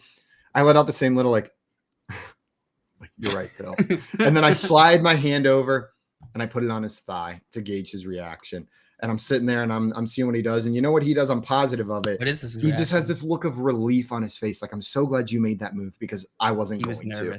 I wasn't going to. I was too nervous. And at that point, I know I am fully good to climb onto his lap and demand for him to airplane me, to lift me up in the air with his feet and arms in the locker room and do a full airplane, me and Billy B. And he's so strong. He's such a strong man. Does he make the sounds? Yeah, he makes the sounds. He goes, coming in for landing, and then he lowers me, and he smooches me on the forehead, and then he pushes me back up, and he flies me around some more. What are you doing while he's doing it? Oh, what am I doing while I'm doing it? Exactly, Tim. I'm doing that, and I'm making random, like, attention all passengers coming in for a landing. And there might be smooches on the landing, so make sure to fasten your seatbelts. We are 15 minutes outside of LaGuardia. We are 15 minutes outside of smooches with my lover, Billy B. That's what I'm doing. And You just described the alternate ending to Dirty Dancing, by the way. I don't know, like, if you know that or not, but you did. Well, that's what's happening. And that's all I got to say about that. I don't know which one's more terrifying. Tommy said, throw water on him and see if he burns. It doesn't say give him a hug. Give him a hug. And I like fantasy that Mac Jones is devastated watching this. Yeah. And then the worst part is trauma. Mac Jones is sitting there the entire time watching, and then Zappy walks in, and me and Bill are like, Zappy, come on over. Like, it's your turn. And Zappy's up there getting flown around. And I'm like, oh, it's turbulence. Like, I'm like shaking Zappy's feet while Bill's got him up in the air. And Mac Jones is just like teary eyed, not full on like scream crying, but there's just like tears rolling down his face on the other side of the locker room. Silent in the Just corner. absolutely silent. We've All got right, Demon Joey. Bill. We've got Love Bill. We got love Bill. Joey, give us our third Bill. I already said what I was going to do. You did? I was just, Did I it's forget? unrequited love. I'm just pushing him away. Right. Yeah, it wasn't as good as these guys. Joey says, we just can't have this love. I It's just- not meant to be. It's I like Romeo and Tim's first Juliet all reaction over was, again. I leave. I have found myself in the wrong place. Yeah. And I should be getting out of here. This is weird. I'm out. A lot Well went done, wrong to get guys. here. Good job. That was a lot of fun. That one got away from us. Guys, coming up, we're going to It's be answering your noon. fantasy questions and breaking down this week's matchups. We got a bunch of good games this weekend. If you're enjoying what we're doing over here, head on over to our YouTube channel at Front Yard Fantasy. Make sure you're subscribed, but hang out with us for the next 20 minutes here on Better Sports Network. Front Yard Fantasy, weekday mornings at 7 Eastern. Yeah, sorry. I'm just banning the porn bots real quick. Whenever the porn bots, I will say, dude, whenever the porn bots show up, it means we're doing something good. It means that we're showing up. So, you know, they wouldn't find us if we weren't, if the live stream wasn't good. So, you know what? We welcome you here. Tinder-hot-.xyz basketball adult dating site. One of our biggest fans. I detach all of my self-worth to how many porn bots come into our show in the morning. If we don't get any porn bots, I go the rest of the day thinking like, what did I do wrong? Why didn't Tinder-xyz.com want to hang out with me this morning? Yeah. People ask, how was the show? I'm like, not that good. No porn bots. Porn bots showed up. Moose and Keith, weekdays at 10 a.m. Eastern.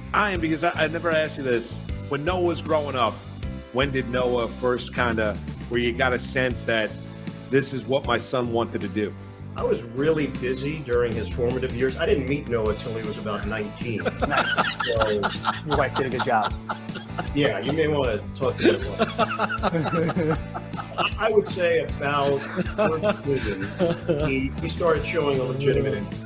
He started getting curious about how I prepared, what it required, and then I saw a little bit of a shift, 14, 15, where he was concentrating on the on-cameras, the interaction between play-by-play and analyst, and started probably taking mental notes at that point of the performance aspect of, okay, you do all this prep, but you got to go out and deliver it. So, yeah, probably that 14, 15 range, I thought to myself, this could be something he really wants to do. Better Sports Network is betting, fantasy, collectibles. It's sports talk done better.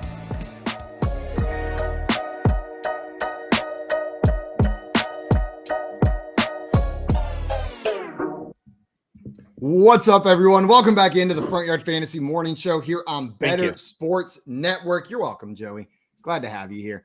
We had a question come in the chat. And guys, if you have fantasy questions for us or other questions, throw them in the chat and we'll be more than happy to answer some of these for you. Michael wanted to know, what's up, Michael? Welcome in. He said, traded Kamara, Diggs, and Amari Cooper for Kupp, Kelsey, and Kenneth Walker. Thoughts? JL, how do you feel about this trade? Alvin Kamara, Stephon Diggs, and Amari Cooper for Cooper Kupp, Travis Kelsey, and Kenneth Walker. All right, let's break this down. Cup, Diggs, Wash. So let's just take them out. Kelsey, Kamara, or Zeke. So let's do the running backs, Kamara or Walker. I'd rather have Kamara, or I'm sorry, I'd rather have Walker at this point, but it is pretty close, also pretty much a wash. So this really comes down to Amari Cooper for Kelsey. I'd rather have the Cup Kelsey side. Much rather have Kelsey than Amari Cooper. Dale, that was beautifully broken down. Yeah. Like I was unsure which side I was going on. You broke it down, and now I'm full confidence I'm on the Cup Kelsey Walker side. It makes sense. Yeah, I prefer the pieces on that side ever so slightly, but it's a wash. And then Kelsey versus Cooper, it's a no-brainer. That's the difference maker. Yep. Yeah. Joe, you agree? Trade, Michael. Oh, absolutely. That's position scarcity at tight end right now. To know that you have Travis Kelsey, well done. Well done. Cooper's been great though. I hate to downplay Cooper, but it's just not Travis Kelsey. Not Travis Kelsey. No. Tim, are you taking this trade or are you staying put?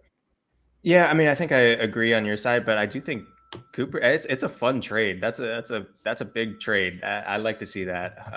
I think Cooper's been solid so far, and I think he's going to have a solid rest of the season too. But I mean, you hit the points. Kenneth Walker's showing up. He's playing incredibly well. The Seahawks playing well. So yeah, give me that side. This might sound crazy, the question I'm about to ask, but Amari Cooper's success in this offense has come with Jacoby Brissett under center, right? Like we're seeing him with Jacoby Brissett, the connection he's got with Brissett, and his heavy usage in this offense is with Brissett. Now, we all assume Deshaun Watson is a better quarterback than Jacoby Brissett, but are you worried at all about Amari Cooper with Deshaun Watson coming in just from like a chemistry perspective?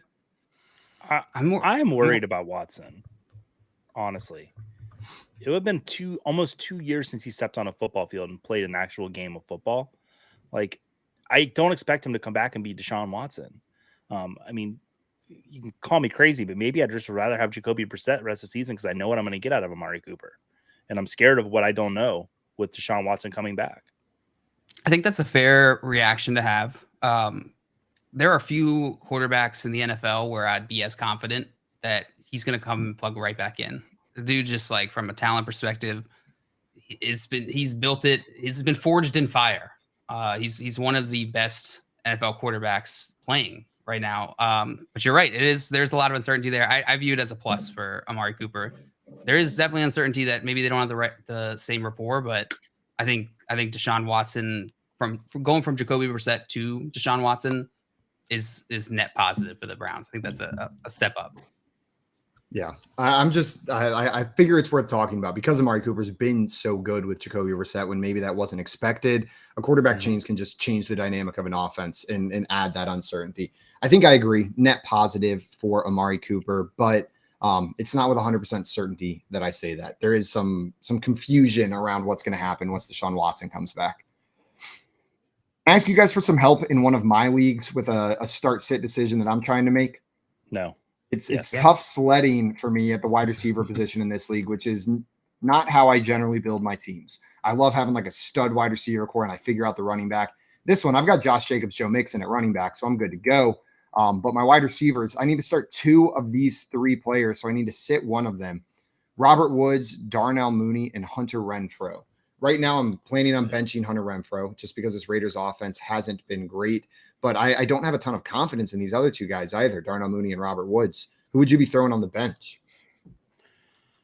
Gross. That's gross.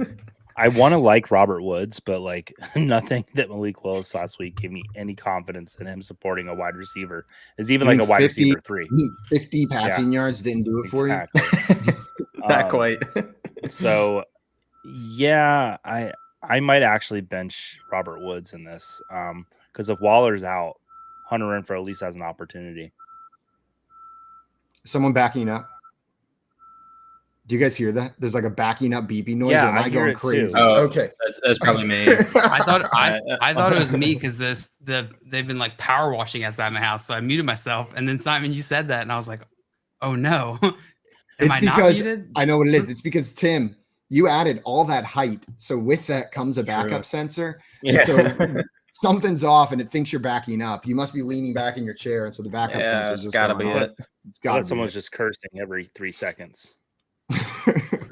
Yeah, bleeping that out. Yeah, I think I'm leaning towards benching I've got Renfro on there right now, but you're right. Malik Willis doesn't inspire confidence. Jill, do you have any confidence in Robert Woods?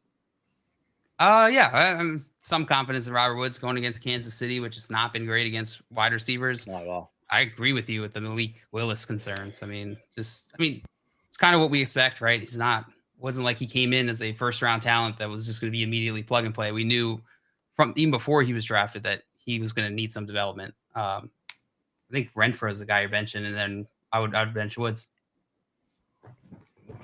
Yeah, that's tough beans, but I think you're right. I think I got to bench Woods in there unless I can, maybe there's something on the waiver wire I can scoop up to start over Robert Woods. Everyone watching, I want to remind everybody about a giveaway that's going on Better Sports Network today. Today there is an autographed DJ Moore full-sized helmet, and it is the sexy Black Panthers helmet that they are giving away. All you have to do is make sure you're following Better Sports on Twitter. They're on Twitter at Better Network. Like and retweet the tweet and have the app downloaded, and you could be the winner. It's going to be announced tonight at 9 p.m. Eastern time on Rick Kamla Sports. I just want that DJ Moore helmet to add to my black DJ Moore jersey. I could add the black DJ Moore helmet, but I can't win. So somebody vicariously win for me. Somebody go win that helmet, and then just let me live vicariously through you. I'll try. Tim, you'll try. Jail, you can't win either. Damn it. Tim, we were talking yesterday. If we want a full-sized helmet, it would be on our heads within 5 seconds of it arriving at the house. Like no matter who signed it, the helmet would be being worn for the rest without of the day. a doubt. And I'd probably bonk it against something just to see. Oh yeah, 100%. Just be like, yep, it works. It works. That's a helmet. Got it. And you Tim, try to get it appraised. Like, why is there a scratch on it? It's like, I had to test it. I had to test it. I'm imagining you, Tim, wearing it for the full night, and you're refusing to take it off even to drink your beer. So you're like pouring the beer through the face mask of your helmet. That's about right. I mean, if it's like an old Dolphins, if it's a Dan Marino signed old school Dolphins helmet, I'm not taking that off. I'm going to try and sleep in it because it's probably pretty comfy, actually. Yeah, my hair always gets messed up. Is Dan Marino your favorite Dolphin ever, Tim? I mean, it might actually be Jalen Waddle right now. Jalen's just the best. Just such a fun dude. Big so fan. Fun. I'd have to go back and look at some of the old players, but it's not Jay Cutler. Oh, damn it. Okay. Oh, Fitzmagic too. Man, we had some great backup quarterbacks. I can tell you. You guys had the only one you're missing, like the Gardner Minshew on the Dolphins and the Blake Bortles, and then you get the full backup quarterback experience is what you got going on over there. They got to make a band. That'd be great. The backups. They do. Who's the lead singer? Is it Jay Cutler, Ryan Fitzpatrick, Blake Bortles, or Gardner Minshew? Gardner Minshew, without a doubt. And you can't hide this anywhere but lead singer. I mean, Fitzmagic, I could see him doing like a little monster on the drums. You know what I mean? Like he could easily do that. Total like drum style. guy. Mm-hmm. His tongue is out the whole time. Jay Cutler's playing the bass. I'm positive of it. Jay Cutler's in the back slapping the bass. He's the bass player of the group. Yep. And then who do we have left? We have Blake Bortles. What is Blake Bortles' job? Dude, Blake Bortles can shred on the keyboard. He no guitar. brings his synth and his drum pad. Blake Bortles is just like, don't worry, guys. He like sets all up. Yeah. It's absolutely 80s themes, all synth. And he's got one of the ones with like the tubes that you put in your mouth and you sing through it. It creates weird voice effects as he's playing the piano. And Joe Walsh Gardner Minshew is still like hair metal, but the rest of the band is not about it. It's synth with Gardner Minshew singing hair metal as the lead vocals, but with like 80s synth pop in the background. Absolutely. And all the synth is like way too much. He's got like 15 samples going on at once. It's just not coordinated at all. He's just ripping 1,000 cigs a night. Just vape pen, just letting out his big plume cloud. Yeah, that's the fog machine. Blake Bortles in the fog machine. Right in Gardner Minshew's face. Oh man, that would be I'd go to see that show. That'd be great. I would absolutely. Man, we got to get Blake Bortles back in the league. Like this is just making me miss Blake Bortles. Those were some exciting times when Blake Bortles was the dude. Let's get Blake Bortles on the show and ask him to play synth for us. That's a great Keith. Get on it right after the Pope. I believe we've asked for Obama. The Pope. We've asked for Obama, and then Blake Bortles. If you could get him after those two, that would be great. Those are all equal to me in my eyes. The Pope, Obama, and Blake Bortles. Keith said, "Sure, guys." So keep your eyes peeled for whenever the Pope, Obama, Blake Bortles 3-way interview is coming to Better Sports Network. Man, that would be a fun interview. I'd like that. That would be pretty fun. That would be a fun interview. Guys, I've seen a lot of questions this week asking about some of these low ADOT players that they're considering. I think it's bye-week fill-in. So I've seen a lot of Rondale Moore and Curtis Samuel questions coming in this week. Wondering about what to do with these guys. JL, whenever you're looking at Rondale Moore and Curtis Samuel, I think they have similar roles in their offense, how they're being used. Maybe players we didn't expect to be good this year. Which one would you prefer rest of season? Like if you're picking up a guy to start this week, they're on a lot of waiver wires. Which one are you holding on to? Between Rondale Moore and Curtis Samuel? Yes. Oh, man. Curtis Samuel, since he's been back, it's not the worst. I guess he hasn't really missed a game. He's played in every game. But wasn't he injured in the middle of the season? Am I misremembering that? Last year, right? Wow, maybe I'm just tripping. Maybe I'm just thinking of that offense. Yeah.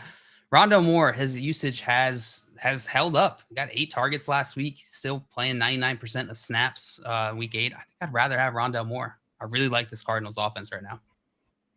Joey, what about you? Are you high on Rondale Moore rest of the year? Yeah, it's Rondale Moore for me, and that's because of Taylor Heineke. I think his rapport is with Terry McLaurin, and we're not seeing the same love for Curtis Samuel.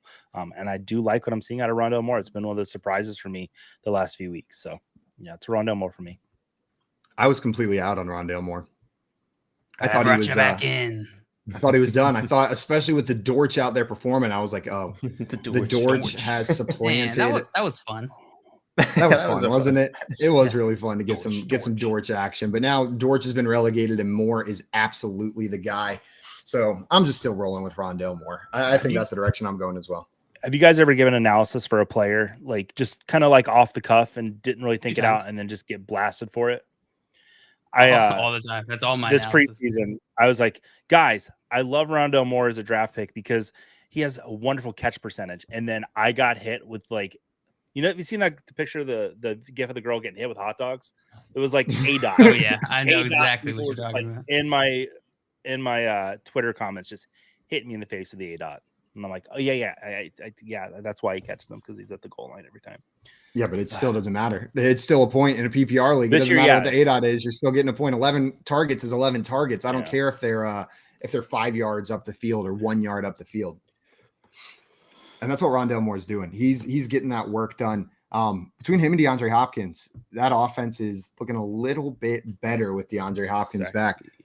Has your opinion changed on these Arizona Cardinals with the addition of DeAndre Hopkins? Like, do you think they're a good team, a competitive team now? Because they didn't look that way before he was in there. I was wrong about DeAndre Hopkins. Just in this offense in general. Like, well, maybe not wrong. Maybe wrong is the wrong way to put it. But I was worried that we were going to see him struggle to really carve out a target share on this team because he was struggling with it the last time we saw him play. But that is not the case, and this offense looks so much better. So for whatever, it seems like they're doing it right. They're leaning on their most talented players. So I am very bullish on this Arizona Cardinals offense. I feel like as we see coaches' seats get hotter, we see the best players on the team get more involved. They stop trying to be cute and they start going, okay, save my job, DeAndre Hopkins, save my job, Kyle Pitts. You know what I mean? Like they just say, just give the ball to my best player every single play, and let's try to turn this around. Let's try to save this. That's what it feels like, right? Joe, you made the same comment with like Arthur Smith and Kyle Pitts yesterday when we were talking. Do you think it could be a same, like it feels similar with Cliff Kingsbury and DeAndre Hopkins back in this offense? He's like, fine. Give him the ball. I think that's a big part of it, but I think Marquise Brown getting hurt when he did is contributing to DeAndre Hopkins getting as many targets as he's getting per week. He's playing great, absolutely. But if Marquise Brown was on the field, he wouldn't be getting 14 targets a game. Because real quick, we had a question from Jake come in here. He wanted to know Josh Reynolds or Darnell Mooney this week. Josh Reynolds or Darnell Mooney. Joey, where would you be going on this one? Josh Reynolds or Darnell Mooney? I'm gonna go Mooney. Just because that Miami defense, it's been fun watching those games because they put some points up. So yeah, it's gonna be Mooney for me. I don't hate Reynolds as a start, but you've got Mooney, so roll with him. There we go. Guys, thank you so much, everyone, for hanging out with us this morning. Really appreciate it. We will be back on Monday, 7 to 10 a.m. Eastern time for more of the Front Yard Fantasy Morning Show. But good news, this Sunday, we are live from up until game time, 2 hours before game time, from 11 to 1 p.m. in the afternoon. So come hang out with us then for pre-gaming with Front Yard Fantasy. Until Sunday, though, we are out of here. Enjoy your weekend, everyone. Adios. Bye, everybody.